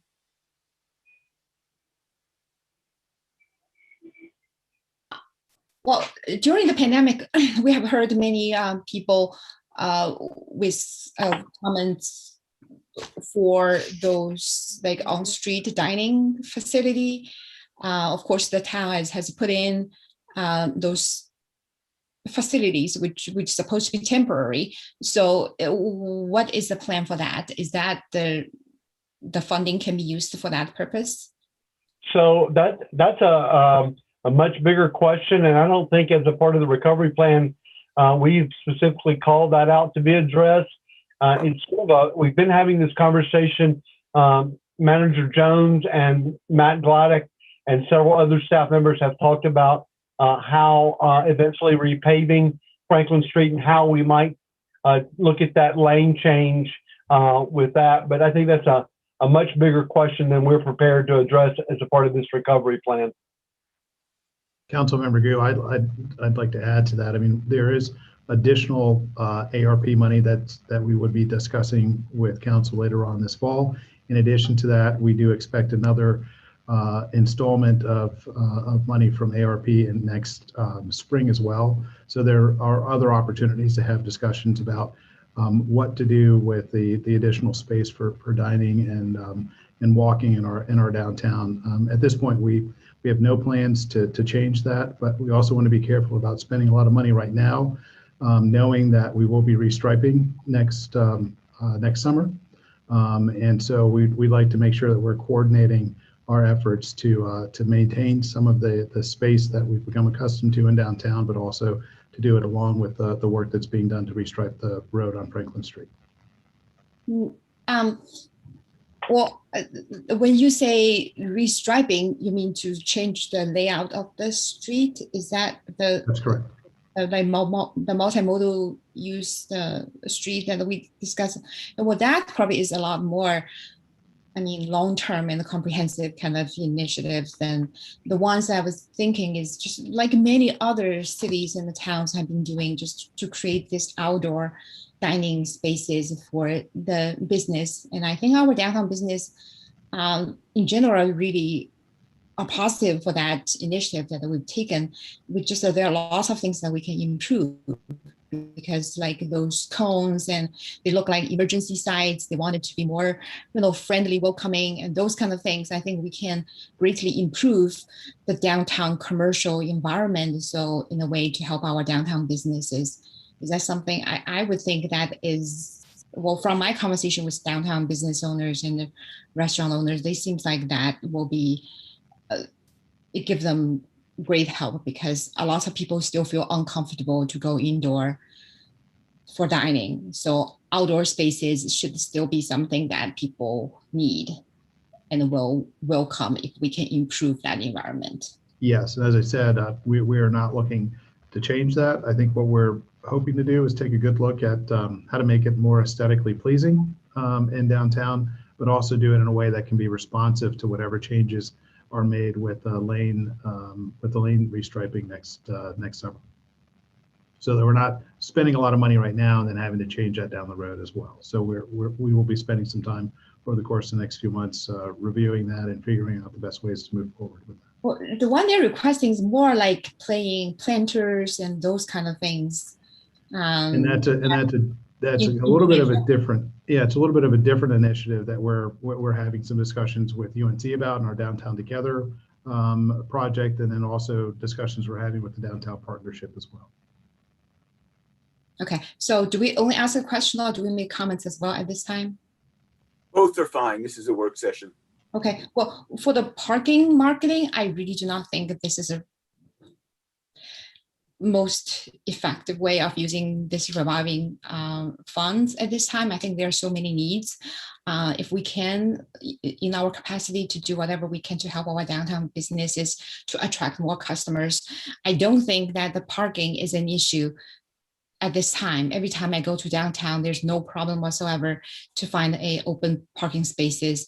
I don't know why that we need to spend more money to advertise for our downtown parking. So I just don't think it's but there are better ways to use that fund. Okay, I think Amy was next. And then Jess. So let's see. So first of all, thank you for the presentation. One of the thoughts I had as I was looking at this is, I think wherever possible, I'd really like to put dollars into people's pockets, not into programs. I think that's folks know they know what they need. So I really like your business grants and those ideas to let people just take the money, get a boost, and then go live their dream with that. So I think that's great. In terms of workforce development, again, instead of having programs, I would love to see using some of that for helping people with tuition expenses or childcare money or transportation dollars or whatever, the things that they need to access what's already available. I think that could be really helpful for a lot of people. I'm sure you already try to do this, but wherever we can, let's try to keep spending this money local. If we're doing marketing, let's make sure it's a Chapel Hill marketing firm. Whatever we can do with that, I think would be very good. That kind of gives us a double bang of helping local business. I really like the opportunity grants to consider the good placemaking work that the pandemic changes have started. I agree with Hung Bin that we need to keep the momentum on that going and understand we've got different programs working on that. but wherever we can, let's keep the momentum up there. And I don't know if we're partnering at all with North Carolina Main Streets. That's another place that does provide funding for this kind of thing. So we might be able to leverage a little money there. You mentioned, did somebody have something to say, or is that? I was just going to say I had lunch with the director today, and they just are getting a really large allocation. But as a non-designated Main Street community, we're not eligible for their funding. It's not right. Can't we put up a big sign that says this is our Main Street? And we could. We exceed the population. They cut off at 50,000. Okay. All right. Fair enough. Fair enough. So I see you mentioned women and minorities specifically targeted as part of the business grant or as part of the opportunity grants. And I hope that there'll also be an effort with the bigger business grants for that population too. I agree with Hung Bin about the $100,000 for parking marketing. I just think there's so many things we need to spend our money on. And the thing that I really would like, and I'm sorry if you're getting tired of hearing this, but I would love to get a grant writer. What we spend on them will return, or it should return, multiples of our investment in helping us to navigate this and helping us leverage whatever funding is going to be out there. So, so again, I think hard about that, about the parking and whether we really need to be spending that much money there. Thank you. Okay, looks like Jess, then Ty, then Karen. I was saving my comments, but since we're doing them all at once, I'll just go again. I totally agree about the grant writing. I have grant writing exclamation point on my pad. So I really think it's important for us to, particularly for this kind of spending, given that there's just so many opportunities right now, to not think about it as kind of a ongoing budget item, but to really think about how do we capture as many rescue dollars and infrastructure dollars and all the dollars that are floating around right now. I think it's really, really important to do that. And then hopefully, I mean, the idea would be that that would bring back a lot of money that we could use for some of these things. So I think strategically leveraging the funds we have right now, as opposed to kind of just pouring them into a certain program, I think is really, really important. And you know, whether it's a staff person or a contract for, you know, a certain number of dollars, I just think that's really strategically smart right now. I think I certainly agree with Amy's point about, you know, let's give people tuition or money for other expenses. I think creating new training programs right now feels less effective and more overhead and just another program, as opposed to you know, helping people use the programs that are out there. And Durham Tech has really amazing programs. And I think we already, I think something that would be really helpful is to let folks know fields that we as the town really need people, like inspections, and you know, drive people towards things that we know are needed. But I think that wouldn't take a huge program to do, I think, but I think that would be really exciting. And I agree just that the parking marketing, you know, maybe that could go towards grant writing, all of it. I think wayfinding would be great. I think bike ped and parking wayfinding, I could imagine being really effective downtown, but and I understand the intent with the marketing piece. I just I'm not really, I think if we can do it well and people can over time see that they can come downtown in a lot of different ways, and that they can find parking, they can find bike parking, they can take the bus. I think if we really do that well, that will speak for itself. And I think once we have that wayfinding in place, I think that would be great to kind of have signals to people about how they do those things, and really make that very clear. But I think the marketing piece, I would much rather us really leverage our dollars with grants. But this is exciting. And thank you for doing this, Dwight. And thank you for kind of expanding beyond what the county is doing and trying to do something targeted for us. I think it's really, really important. So thanks for all your work. Okay, I think we had Ty then Karen. Gotcha.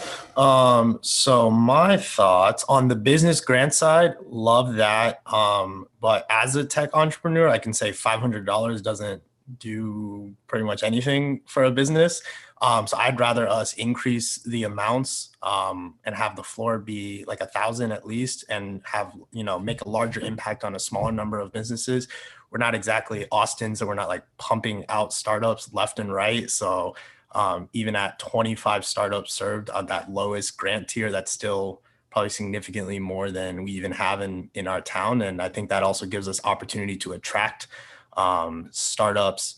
I think I've mentioned it before. I think Winston-Salem does it, where their city has a grant for startups that relocate to Winston-Salem.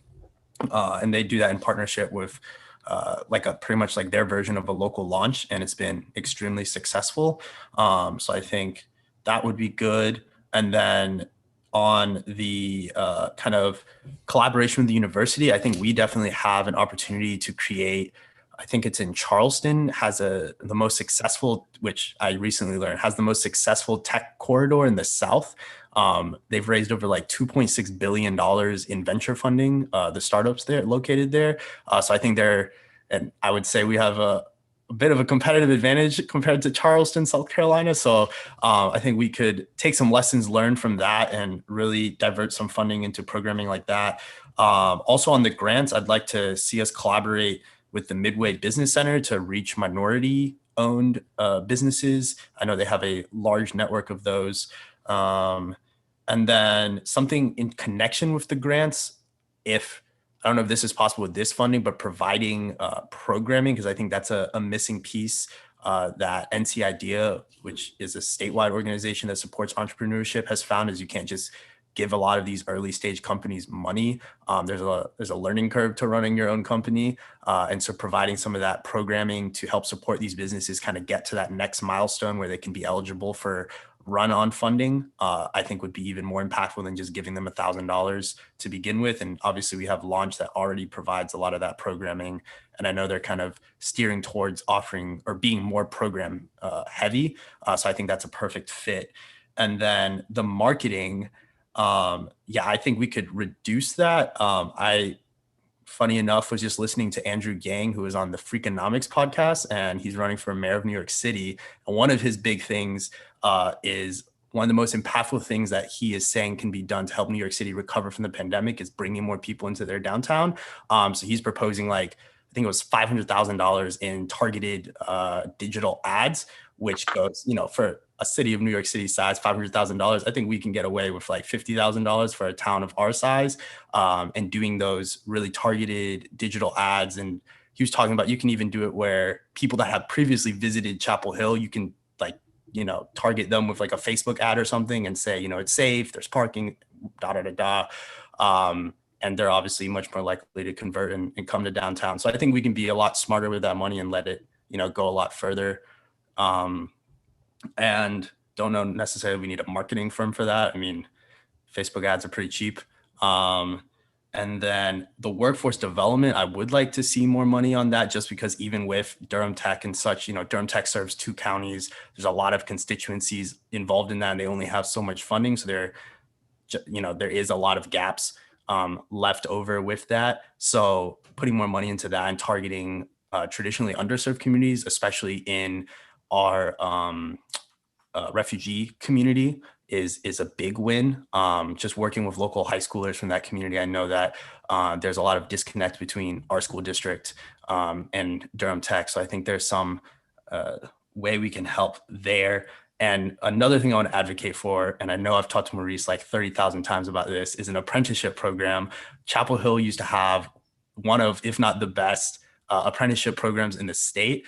And going off of what Councilmember Anderson said about our inspections department, our director in that department actually went through the apprenticeship program. So we have a lot of success stories here and would love to see some more funding diverted into that.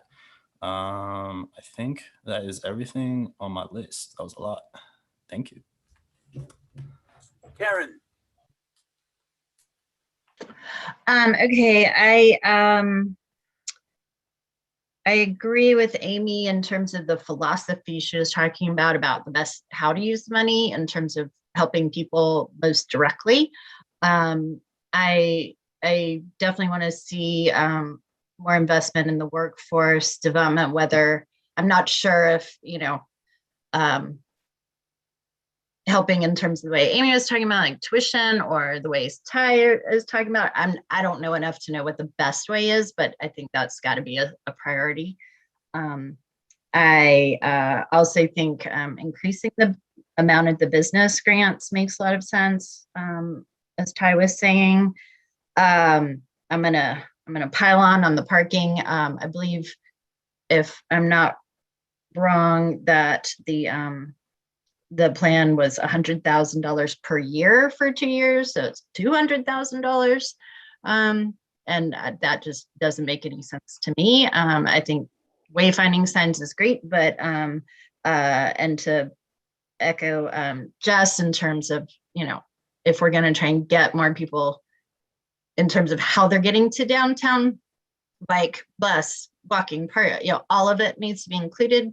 But I will say that it seems like more effective approach would be kind of what I think Matt Gladdick has talked about, and I think Ty was touching on a bit of, how do we get people to stay downtown and not just come, park, go to one thing and leave.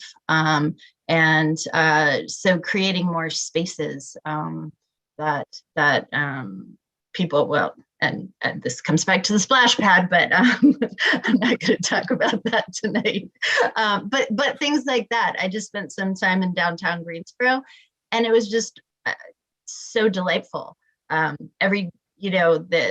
are great trails and great public art, and just kind of that idea that I think Matt has talked about, of like these surprises everywhere you turn that make you really want to stay, and there's really comfortable places to sit and walk, and all of those things, nice benches. And I think, making it more inviting to spend time is going to help us more than parking marketing. And drawing on our the assets we have downtown, which we have a lot. In Greensboro, they have the Civil Rights Museum, which is incredible, but they extend it beyond the museum into the sidewalks and streets, and there's themes around it. And so thinking about how we can do that kind of thing here, I think would be a great way to invest. Thank you for your work. Alan, did you have anything? Yes, very briefly, definitely for seeing an increase for the business grants, increase for workforce development. Agree with what everyone else has said about the need for that. And then also downtowns together, as Ms. Stegman was saying. And I really like Mr. Wynn's ideas for how we can maximize dollars, especially in terms of marketing and using less money in that regard. And then I think almost everyone has said this about the parking marketing, but I would also want to see a decrease there, because it's not a priority of mine. Okay, I'll just add a few things. I fundamentally agree with most of what's been said. I think in terms, I am concerned that the grants seem rather small. I know, I've been involved in running small businesses, and $1,000 to $2,000 for a business that can't make payroll, maybe gets them half a week, but I don't know that it's going to be enough. So I think we really need to look at being able to provide a higher level of support for businesses that really need it and that we really believe are valuable to our community. I'd like to understand better about the workforce and how the money would be used. Getting to Ty's points about apprenticeships, I know that the Home Builders Association has been working on programs to get more folks into the construction trades where we know there are shortages. So I think we really need to think broadly about with whom we partner, not just Durham Tech, but really understanding, where are the gaps and figuring out what the best way to get training for those folks is. I think, I don't want to beat up on the parking marketing, but I think fundamentally people don't go someplace because they can park. They they go someplace because there's something that they want to do there, and then they have to park. So I think it's much more important, however we construct it and however much we spend, to market the things to do. And then, by the way, there's parking.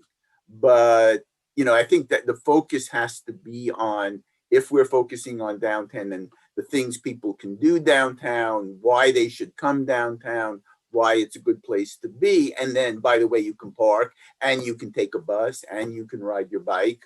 And whether it's digital, I'll leave that to folks who know more about that than I do. I think, speaking of which, and I don't know that this is exactly on point, but I don't want it to get lost, is where we are with the e-bike demonstration program, because I think something like that could also have a big impact. You know, once we get those things started, people can come downtown, even if they just come down. I've never been on an electric bike. I'd really like to try one. You know, just doing things downtown that pique people's interest, that gives them a reason to go there. Because right now, you know, if you're much over 25 or 30, the only real reason to go downtown is to eat. And, you know, we've got to help people get past that. And in that latter regard, I think what I haven't heard, but we tend to have this artificial separation between the campus and the downtown. And there's lots of things people can do on campus that is essentially downtown, whether it's going to the Ackland or the Carolina Performing Arts is gearing up again. Hill Hall has programs. So I think we have to think more robustly about using the campus and UNC as a draw to get people to downtown, whether it's to eat or just hang out or have a drink after a performance. Because even we tend to have this separation, and I don't think it serves us well. There's a tremendous amount of resources, entertainment, fun things to do on campus, not just for students. And I don't think we as a town, and for that matter, our downtown partnership, really take advantage of them as well as we can. So that's what I've got to say. Anybody, you have what you need? Does anybody have any final remarks they want to make? If not, then this is the time when we will entertain public comment. I know we had one individual sign up, and I saw that we had one individual raise her hand. So if Jess can call out the folks and Amy can bring them in. And just a reminder, we would appreciate it if you could keep your comments to 3 minutes, please. So we have Megan Kimball followed by Julie McClintock.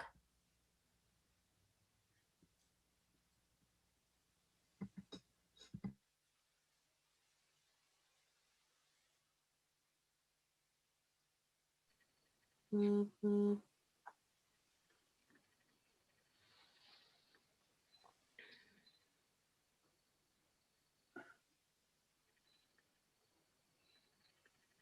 Whenever you're ready, Ms. Kimball, you can go ahead.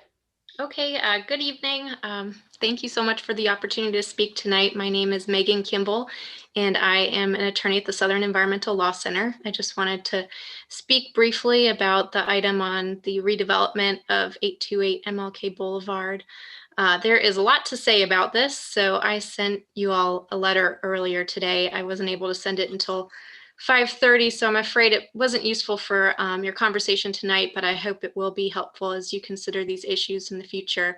And I just wanted to emphasize the main concern, which I heard other council members raise, which is that the town just doesn't have quite enough information at this point to make a decision.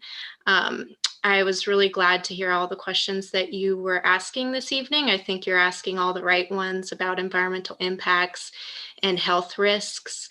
Laura Selmer used the analogy of being the Brownfields program, sort of like getting on a train. You decide, how you want to use the property, and then you get on this train that DEQ is conducting. But right now, it kind of feels like you're asking to get on that train blindfolded. Even though there have been a lot of studies done of this site, there has not been a risk assessment of the upper portion of the property where the town plans to redevelop. The risk assessment that was done was only done around the trail. And so one really important thing to consider is all the various options. I think Ken mentioned, there's the do nothing, the do everything, and something in between. And so the town really should consider carefully and do a rigorous scientific study of, well, what would the cancer risk be to people who live on the site? What would be the cancer risk to people who work at the site? What would be the cancer risk if we didn't do anything? And just sort of think through all those issues. And then just to bear with me to keep with that train analogy, my last point is that sometimes, unfortunately, trains go off the tracks. And just because DEQ is driving that train doesn't mean that it's necessarily going to be fail-proof. In the letter I sent, I outlined 2 examples from Mooresville where DEQ oversaw building on top of coal ash, and in one place, a giant sinkhole has opened up multiple times, and in another place, coal ash was exposed even though it had been covered up. So we know that coal ash is not the most stable material to build on top of, and especially here at this site where we know that it's not only coal ash under the ground, but it's large pieces of construction debris and all sorts of things. There are really serious stability concerns to building on this property, and that's something that should be considered also. Oh, and I also mentioned in the letter that the site is in a floodplain, so that adds an additional concern. But we are research. Time's up. I just wanted to invite you to ask any questions. Please let us know if we can give you any information. Thank you. Okay, thank you. Julie McClintock. Hi there.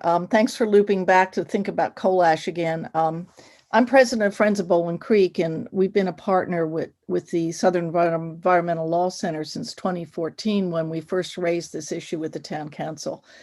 I personally, I'm just speaking as my personal view, I favor the location of the administrative services at this police site if there can be a safe remediation, can be conducted, and safe uses are selected. So I just like to, one thing that's kind of bothering me about the process right now, and some of you have sort of alluded to it in your comments, I think that it's really important that the town council understand the risk analysis results that you've received before you run ahead with economic development decisions. Not detach them from what we've learned from these risk reports. Your decisions must rely on the risk analysis and the science. Just relying on the Brownfield's guidelines, as Megan said, won't pass muster. The town council needs a full understanding of the relative risks, and these decisions should not be driven by economic development decisions alone. I'd recommend that you bring in a communicator with your science team the next time you just talk about this to help you understand the relative risks of each use. You've got the information, you've paid for it, and you hired the risk assessor that we requested you hire. And so you've done that good work. As an environmental professional, my advice is not to rely on the lowest common denominator for what Brownfield's program requires. Any disturbance of the site will cause exposure issues. Coal dust can cause air pollution risk. So both Friends of Bowling Creek and Southern Environmental Law Center attended the 2 public sessions that you asked the staff to hold. And we've posed a number of questions. They haven't been answered yet. The right folks were not on the call. Only the economic development folks were on the call. Risk wasn't involved. So we've dug deeply into this information and really want to be included in these decisions as informed partners. We've been helpful so far, and we want to continue to help with information for these decisions so that you can feel confident you are making safe ones. So my final points are: relative risks is not yet understood by the council. The staff leadership needs to be married to the science, not just economic development. And the risk assessment needs to lead the decisions on what use you decide. So don't agree that any use can be made. I just don't agree that any use can be made safe. Belmont may be willing to take the risk, but people affected are the ones who in the end take the risk. Thank you. Okay, anybody else? I don't see any other raised hands. Okay, then. Well, then, thanks, everybody. And now, do you have everything you need, Mr. Bassett?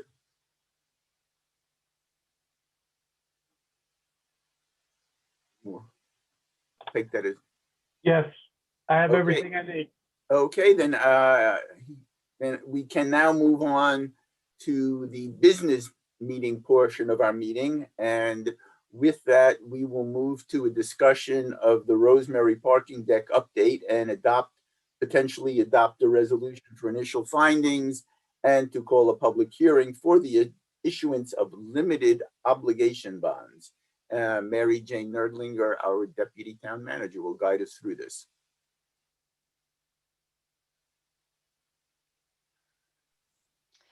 All right, good evening. Mary Jane, we don't have your presentation mode. You don't see that? Now we do. Okay, good. All right, thank you. So I'm Mary Jane Nerdlinger, and I'm going to present tonight's update with assistance from Adam Faust of Samet Corporation and Amy Olin, our Finance Director. Dwight Bassett will also be available for project continuity, along with Joe and Whitney from Grubb Properties. The Rosemary Street parking deck is a big project, not just in terms of size or scope, but in significance for our community's future. And the project team has worked diligently to secure the permits we need to build the deck. And tonight's update is important for moving the project forward toward a fall 2020 opening and full operations. In the flurry of activity, we've been focused on drawings and permits and the bid results. But tonight, we also want to take a moment to remember why the council chose to embark on this project in the first place. For a long time, the community has had an interest in supporting downtown by making civic investments that would spur private investments in the area. The community has identified an interest in capturing the innovation and biotech growth that comes from campus and outside investments, and to continue attracting residents and guests downtown. The deck project was envisioned as part of a larger future where new residents could live and work in a vibrant and healthy downtown. As the vision for the project evolved, so did our understanding of what it would take to make it a reality. The council had a series of discussions focused on making this investment one the community could be proud of, a building that would look good and function efficiently while supporting the vision for downtown's future. And initial estimates looked at this structure. As new information was available about the full scope of the project, and as the community and the council weighed in on how to make this a good project, the associated costs were identified, and some of those are listed specifically on this slide. Most recently, we've seen a combination of project changes and market changes that have brought the cost up to its current level. The project team has worked hard to evaluate the bids and to weigh options for reducing the costs. And we remain supportive of moving ahead based on the information you've received in preparation for this meeting and in response to your questions and the additional details that we'll cover tonight. Ultimately, most of the cost increases are due to market conditions beyond our control. There are some viable value engineering options that Adam will discuss, and others we don't recommend because of their impact on the long-term vision for the deck, and then by extension, the associated projects and the benefits to downtown. Before we go through the costs, I did want to highlight the critical path decisions for you. Tonight, we need the council to adopt the resolution to proceed with authorizing the financing and calling a public hearing on June 9th. This is a necessary procedural action in order to stay on schedule. Ideally, we'd also like your guidance on the guaranteed maximum price, the $39 million cost, and the cost savings options tonight that we'll present tonight. If council is not ready to provide that tonight after your discussion, we can return again next week. The recommended parking technology, which is robust enough to maximize the use of the deck and its revenues, is included in the current price. And you will have an opportunity to hear more about that option on Friday at your CCES meeting. If you were to choose a different option, a less expensive option, we'd work that into the project budget after that discussion. So with that, I'd like to invite Adam to talk about the construction costs. Thank you, Mary Jane. So as I'm sure everyone has seen in the news, construction costs have increased substantially through the pandemic, through 2020 and into 2021. Most notably, that has been publicized on the residential market and the cost of a home. However, the commercial sector of construction has unfortunately not been spared with the cost increases. And that has driven some of the some of the items that go into the construction of the parking deck up, such as the metals, which are in numerous areas of the parking deck, from reinforcing to the railings, conduit, HVAC, etc., and also copper, such as electrical wiring and plumbing pipes. Material cost escalation has been the single largest driver in the construction cost increase. Another one that Mary Jane mentioned is rock removal. The geotechnical analysis that was completed, the second phase that was completed in late 2020, identified that there is granite within the area of excavation that will need to be removed to support the excavation for the lowest level of the new parking deck. To talk to some of the savings options that the team has presented. So the first slide here are potential construction cost savings that would not impact the long-term use and function or program of the deck, and they align with the long-term vision of the project. These items could include revising the stair railing materials, revising the thickness of the metal facade panels by 1/16 of an inch, revising the materials used for the storm and sanitary piping in the deck, revising the material for the electrical conduits and the electrical feeders, and selecting alternative but similar light fixtures. These are similar construction cost savings considered on a variety of commercial projects, not solely specific to this project. And we would recommend these savings ideas because they do align with that long-term vision of the parking deck as a 50-year structure. So in our conversations with Samet over the last week and a half or two, I did identify a few additional changes that could bring the cost down, but they would probably impact the intentional decisions that the council made after a lot of careful discussions. So these are changes we are not recommending for value engineering or cost savings. The exterior materials of the deck were chosen to be durable and timeless, and they meet a lot of the design interests in the community. So while they're expensive, there is some cost saving, as Adam mentioned, but we wouldn't recommend completely removing or adjusting those at this time. The photovoltaic array on the roof and the electrical vehicle charging stations could be removed now, but we know that they will eventually offset their costs, and they were chosen to meet sustainability interests. The photovoltaic array, the components are not in the current budget. We've talked about how to finance those with separate funding. The electrical vehicle stations, 20 stations for 2 cars apiece, so 40 cars total, are in the current budget.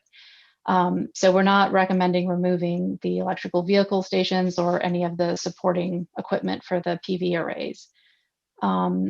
We are recommending keeping that more robust parking technology in the budget. It was recommended, as we described in the memo, to maximize the use of the deck and thereby maximize our revenues.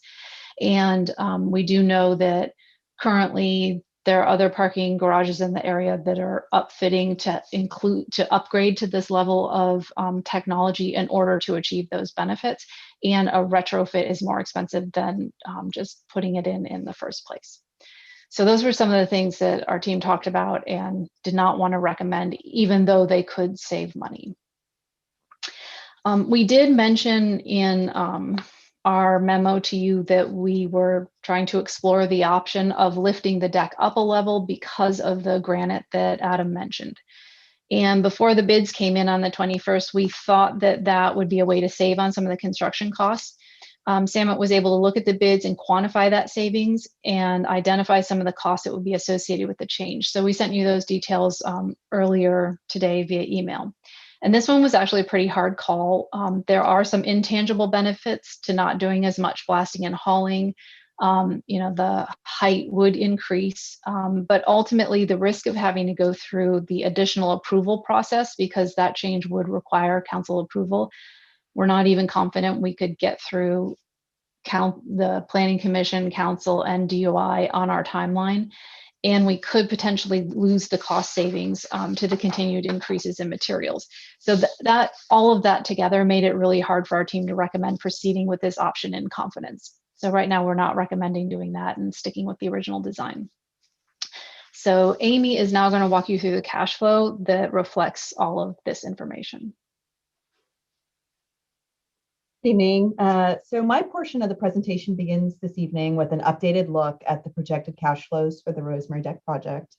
For consistency, we have maintained a similar format and a similar set of assumptions that we have provided to Council before, last presented in September of 2020 when updating this information. As a reminder, I'll do a quick walkthrough of how the cash flow projection works. We started with revenues, which are broken out by lease spaces versus hourly spaces, computed by the number of spaces assigned to each times the existing rate structure. Then we have the UNC deck maintenance revenue to cover UNC's 100 parking spaces and the cost of maintaining those 100 spaces. Then we move on to operating expenditures, which has been assumed at a $400 per space cost with a 3% inflationary growth rate applied to future years. Then we include the debt service, which includes principal and interest payments, which was computed using an estimated 2% interest over the 20-year financing period. And lastly, we end with the net cash flows for the year, followed by a cumulative project cash flow. So the first cash flow that we have presented here assumes that the deck would open by January 1st of 2023. And therefore, in fiscal year 23, we'd have 1.5 years worth of revenue and expenditures when it is assumed to open. I've only included 10 years of the cash flows on this slide to show the full period of time it takes to reach a positive cash flow, cumulative cash flow. But it's really important to note here that the project actually reaches a positive cash flow 3 to 4 years after the deck opens, but because we have to pay debt service before the deck actually opens, so we'll have an interest-only payment in fiscal year 22, and then a full principal interest payment in 23, but the deck won't be fully operational in this assumption until halfway through the year. We anticipate having the UNC contribution for their 100 spaces. The agreement as it stands right now states that they would pay within 90 days of the completion of the construction of the deck. So we assume that that payment would be received in time in fiscal year 23, and that would help offset the negative cash flows if we so chose to apply it that way. Next slide. So this second assumption, the only difference here is that we assume that the deck will be open by October 1st of 2022, which is the projected date of opening, the less conservative of the two options that we're showing, and therefore would generate 3/4 worth of revenues and expenditures in that first fiscal year that the deck is open. The difference is about $600,000 in 23, and it still takes 10 years to reach a positive cumulative cash flow if we don't use the 3.9 million that's anticipated from UNC's contribution to help offset. To put all of this in perspective from when we shared this information back in September, when the project cost was 33.2 million, the change in the total debt service is about 7.1 million, 5.8 of that is principal, the change in the total cost, and about 1.3 million in interest costs. And maybe even more importantly, to think about contextually as we look at an annual debt service payment average of about 372,000 a year. The original projections at the lower cost option had us at positive cash flows 4 years earlier than we're proposing at this higher cost rate. Next slide. So as we think about how we're going to pay for this project, the current plan is for the town to borrow up to $39 million in limited obligation funds to pay the Rosemary Deck project. The goal is for the parking fund, as we've talked about all along with this project, to be self-sustaining, which means that they would be able to support the debt service for the project without needing assistance from the debt service fund, and therefore where it would not impact our debt ratios as we look at how we rate against our policies for those debt ratios. UNC is partnering with the town, as I mentioned a little bit earlier, by purchasing 100 of the spaces, which is estimated to be right now at about 3.9 million. The funds would be paid to the town at the completion of the project in fiscal year 23, and therefore these funds would be available to help offset the negative cash flows that we do expect in the early years of the project based on the fact that we're having to pay the debt service payments before the deck actually opens. And staff is also currently reviewing the 151-page interim rule document that was issued by the Treasury in relation to the American Rescue Plan Act, which specific to the town is the Coronavirus State and Local Fiscal Recovery Fund, where we just received 5.3 million. That's our first allocation of these dollars, and we anticipate receiving another 5.3 million next May to verify eligible uses of those funds. Infrastructure has been one area that has been mentioned as an area of possible interest for the project, and this project might qualify for some of those funds. The funds could be used to help offset some project costs, address the solar panel costs for the project, or just to reduce the amount that we borrow for the project. Next slide. All right, so this is just a reminder of those decision points and what we're looking for tonight. And then ultimately, we're looking for the council to authorize the GMP of $39 million. And we'll talk about the parking technology with you again on Friday. And these are the upcoming meetings for the project. So that is our presentation. We're happy to take questions and hear your guidance. Mary Jane, just to make sure for the council's clarity, what we're being asked to formally vote on tonight is, I guess, R1. That is just to approve moving forward with bonds, but we are not necessarily agreeing to the revised project cost or making decisions tonight, although we can, about the parking technology. So what we're being asked to vote on right tonight is really a process issue, but not necessarily tied, approving specific elements of the project. Is that correct? That's right. Amy, is there anything you want to add? No, I think that was a very good summation of what we're doing. I mean, this is really required a mechanical step through the LGC review process. This is the first step where council approves us moving forward with filling out the application for financing, calling the public hearing so the public is able to weigh in. And then ultimately we'd be back on the 23rd with the final authorization, which of course we could still determine that we do not want to move forward, but that would be the final step that allows us to move forward. And the reason we're looking for guidance on the GMP by the 9th is because our closing date is at the end of the month and we're trying to line things up to move the project ahead on time. Okay, so if you could return the screen. Oh, I'm so sorry, yes. You're halfway there. All right. There we go. Thank you very much. Thanks. Okay, I would imagine there are just a couple of questions, perhaps. Amy, I see Amy's first. Go ahead. And Amy is on mute. How's that? Much better. Much better. Good. Okay. So first of all, question for Amy Olin. You mentioned the 3.9 million UNC payment.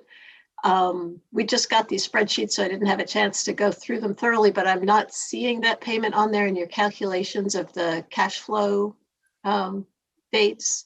Is that not in there currently? Is not in there. The cash flow was just reflecting what the actual operating revenues and expenditures of the deck will look like. This is a payment that is somewhat separate, almost like the financing, kind of one time that we can apply to the project as we see fit. So if council is interested in us applying it toward the cost of the project, that can help offset some of that early shortfall that we're showing in the cash flows. We can also apply and reduce the amount of financing. I would not recommend that as we look at the long-term projections over this project. We are showing pretty significant positive cash flows in later years. So I think that the best course would be to use it to help offset these beginning cash flows. But yes, it's not reflected as it's still an option to be determined on how we want to apply those funds. Okay, because I've in all the discussions I've heard, I haven't heard anybody say that they weren't interested in that option. So I understand why you're doing it the way you're doing it, but it would be really useful to see those spreadsheets with that number in there also, just so we can judge, since that looks like the reality of what the situation will be. And I'm assuming, has UNC had a chance to look at the possible increased costs and comment on whether that would be a problem for them? I know we were talking before something more they were going to contribute more in the range of 2.9 million. So it's gone up significantly for them. Do we know how they feel about that? So the letter of intent calls for it to be a pro rata share of the total. And so it's just a matter of division. They have not weighed in on the cost increases at this point in time. I'm not sure they're aware. It feels like we've been sort of assembling the plane and flying for the last couple of weeks. And so we haven't had a chance to share that information with them, but we certainly can. But again, the letter of intent that you authorize and that they sign calls for a pro rata share of whatever the total cost is. Right, but that's not a binding letter on them, correct? That's right. Okay, so I think it's important sooner rather than later to make sure that I think this is a pretty important piece of the money picture. So I think it's important to get a feeling, to let them know what things are looking like and see if they're still all in or if they're hesitant, or I think that's really important information for us to get. So my next question, does the 39 million figure include the value engineering? Have you taken those items out of the total, or is that the big total and then we would value engineer down from there? The value engineering items that we are recommending are still in that budget, so they would bring the total down. Adam, you could speak to the amount that would affect, though. That's correct. Those value engineering items are currently carried within the budget. The finalized items that would be selected will ultimately drive the total dollar figure. There's several $100,000 worth of items in consideration currently. Okay, but not anywhere near the $1 million range, right? No, ma'am. Okay. And it would be useful at some point to see which line items cost how much. And I have to say, I don't have any clue whether changing the sewer pipes makes a difference, or if that's a good decision or a bad decision from quality. So any kind of feedback or reassurances we can get on that would be very helpful. Absolutely. Yeah, and I want it to be a nice railing. It doesn't have to be a Versailles level railing. So, we just want to kind of see what we've got there. And my last question is, do we still have contingencies in this budget? We do have some, and I would say they've been very carefully evaluated. They are reasonable, but they're not Versailles. So I guess the contingency is the thing that protects us from, prices going up again, or I think we need to really see how much those were. There was a point where we were kind of spending our contingencies, which I think isn't really very honest accounting. So I'd like to just see what we have in there and whether it's, I know now that we've kind of designed it, there's a level of contingency we don't really need anymore, but we still have all those construction contingencies. So if you can come back with an idea of what those are, that would be useful. And that's it. Thank you. Okay. Are you raising your hand, Ty? I don't see any other. Hangman, go ahead.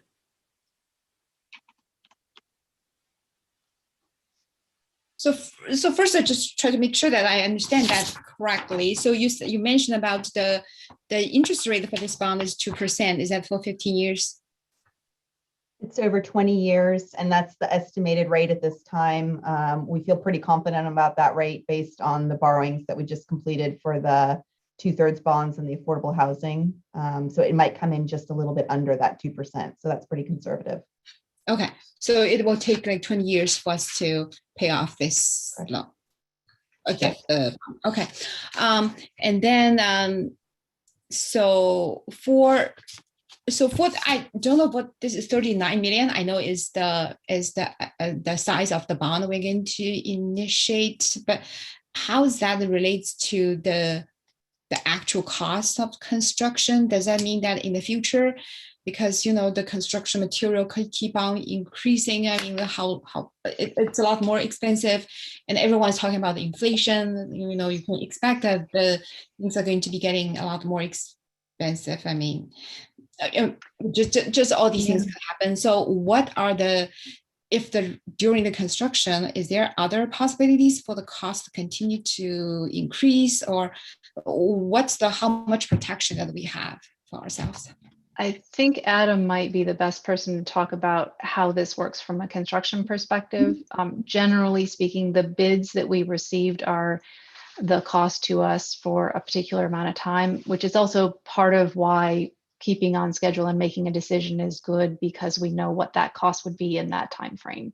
And one of our concerns in thinking about that option for raising the deck was if we go past the window that the bids are valid for, we might have to rebid, and then we might get higher costs. Adam, what would you add to that? Yeah, so given the volatility in the market, we would need to move forward as quickly as possible to minimize your risk associated with material cost increases. So if we move forward expeditiously, as Mary Jane has mentioned, we can lock in pricing and avoid some of those material cost risk material increase risks for the costs. Well, I mean, it's just obvious that the longer that you linger this on, given all the situations that on the ground, we may not incur more costs. I totally get that part. I'm just trying to understand that the construction cost part is that you're going, let's say it's 39 million. If we're going to commit to 39 million, is that the final cost? Or is there a possibility in the future you will come back and say, hey, sorry, but this copper or whatever construction material can keep on increasing, and we have hard for the labor cost is increasing as well, so we need to add another 20% increase. Is that the possibility for that?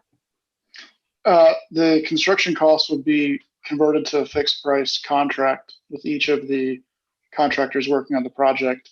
That's not to say that there isn't if there is a force majeure, globally, there's a material we can't get type scenario. That's an absolute worst case scenario. But generally speaking, when the project moves forward into contract, the prices are fixed. So the contract, when you say move into contract, you mean the contract between the town and you, or is the contract between you and the other contractors? Both. So once the town and our firm are under contract, we issue contracts to all of the various subcontractors and specialty trades that construct the deck. And at that point, everyone gets locked in as quick as possible, given the current environment.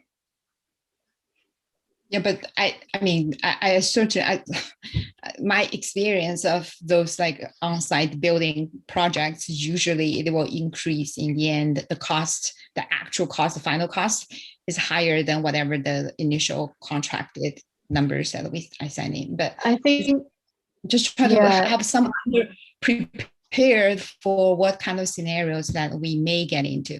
I think things is changing all the time. Just trying to have some full understanding of what the scenario could be. Yeah, it's a very valid question. Lock in a guaranteed maximum price. It means exactly that it is your guaranteed maximum price. The only thing that would actually cause us to spend more money is if we have change orders.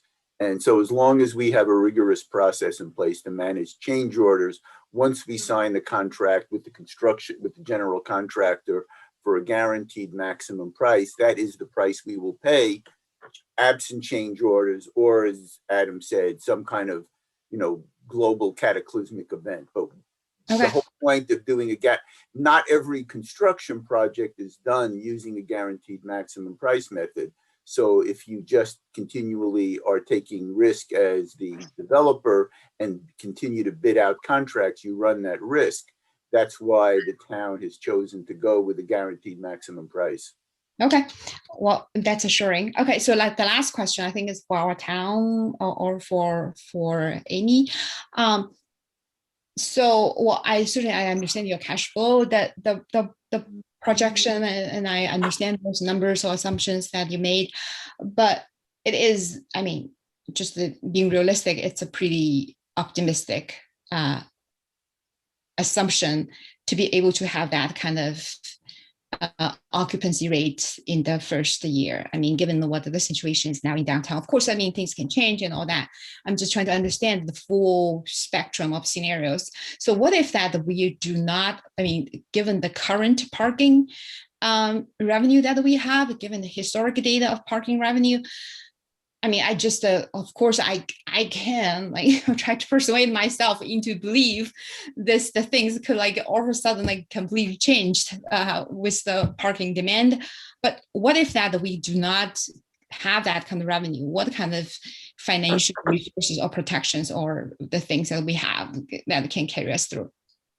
Well, I will say that the original projections that we put together were pre-COVID, so that has definitely taken a big toll on the parking fund. Of course, we are in recovery, and so we hope that with UNC coming back, businesses reopening, that we'll find ourselves in recovery and back to a somewhat more normal state.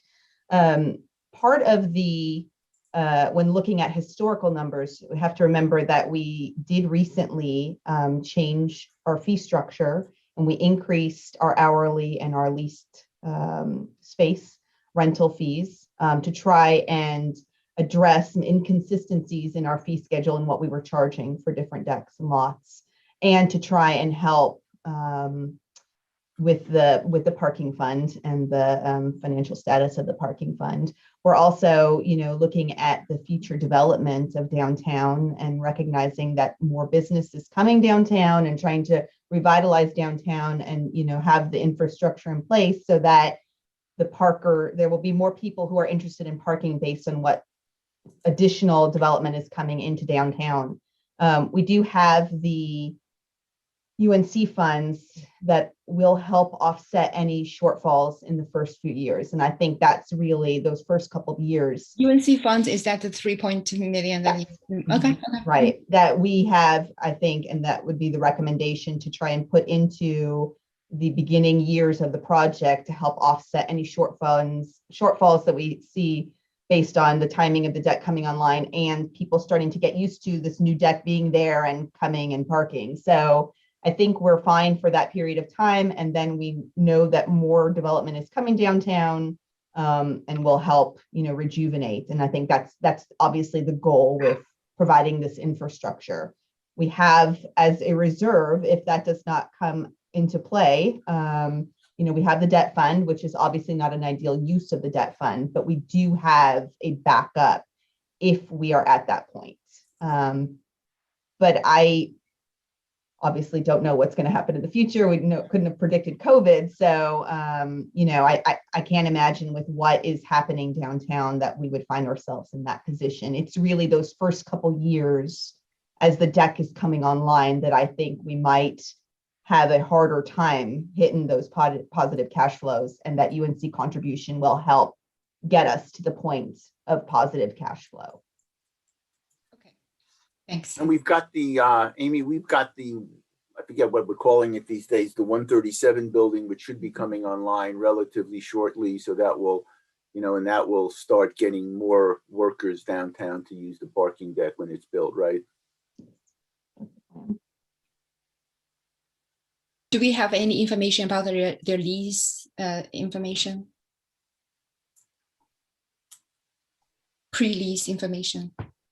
So they have an existing tenant that has requested 55 spaces in the East Rosemary deck.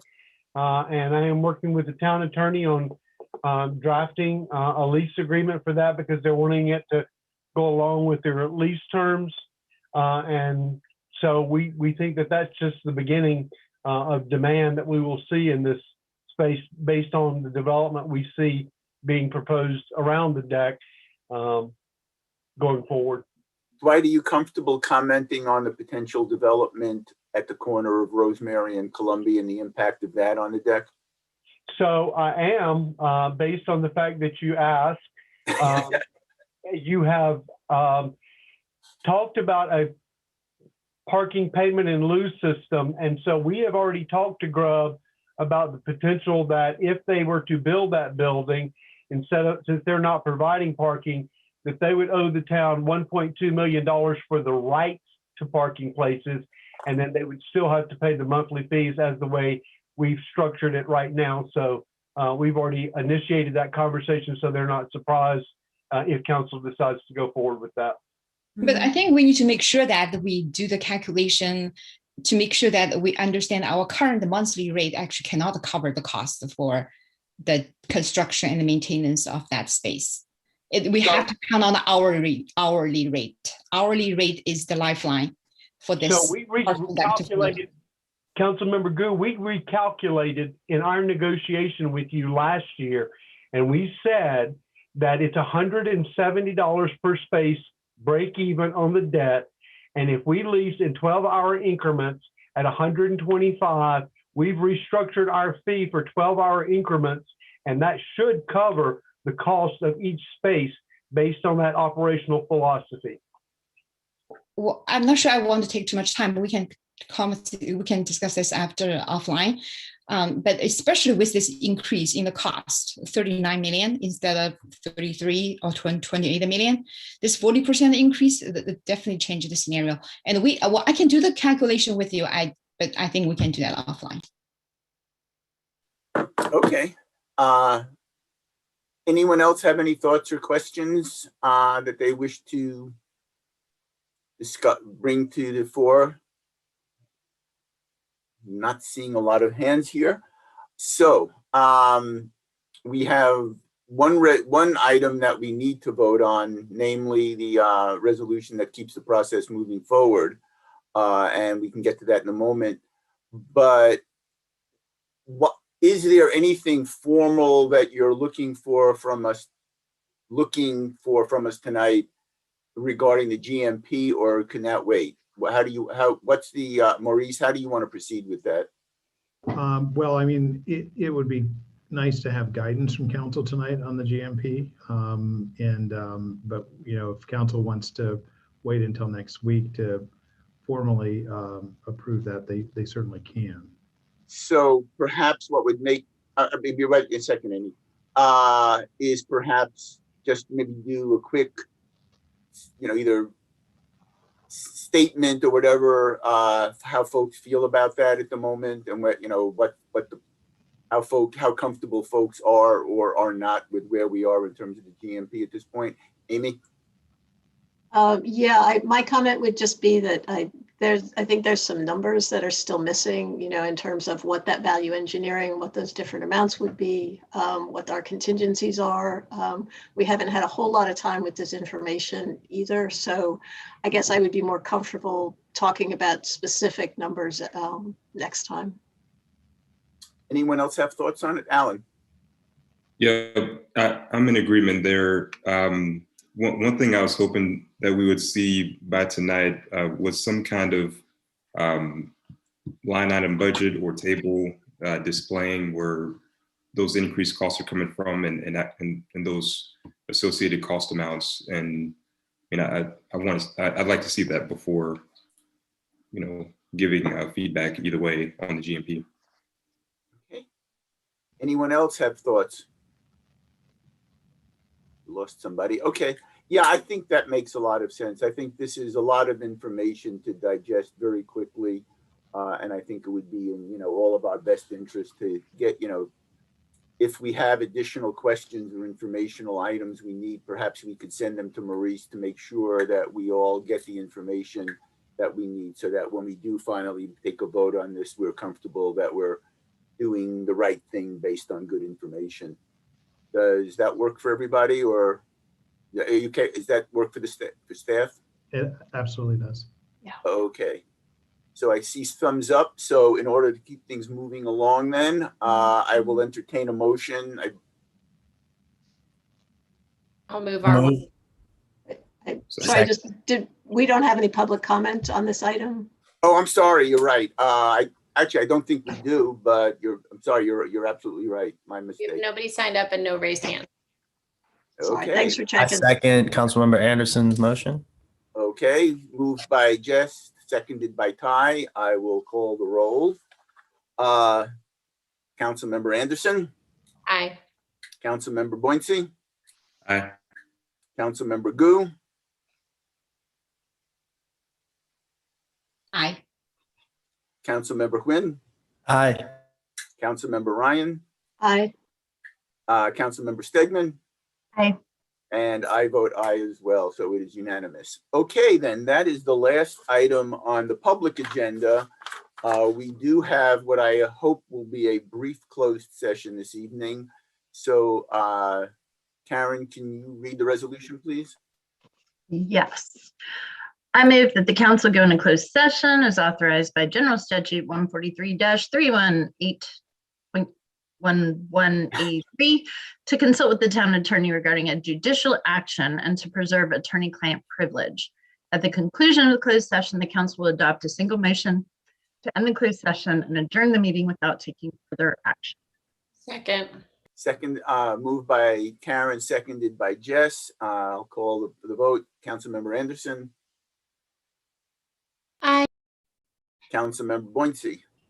Aye. Councilmember Gu. Aye. Councilmember Quinn. Aye. Councilmember Ryan. Aye. Councilmember Stegman. Aye. I vote aye as well, so it's unanimous there. You should have gotten an email earlier today with the link for the separate Zoom link for the closed session. So if everybody will log out of this and log into the other one, we will resume very shortly. Thank you. I'm supposed to exit last.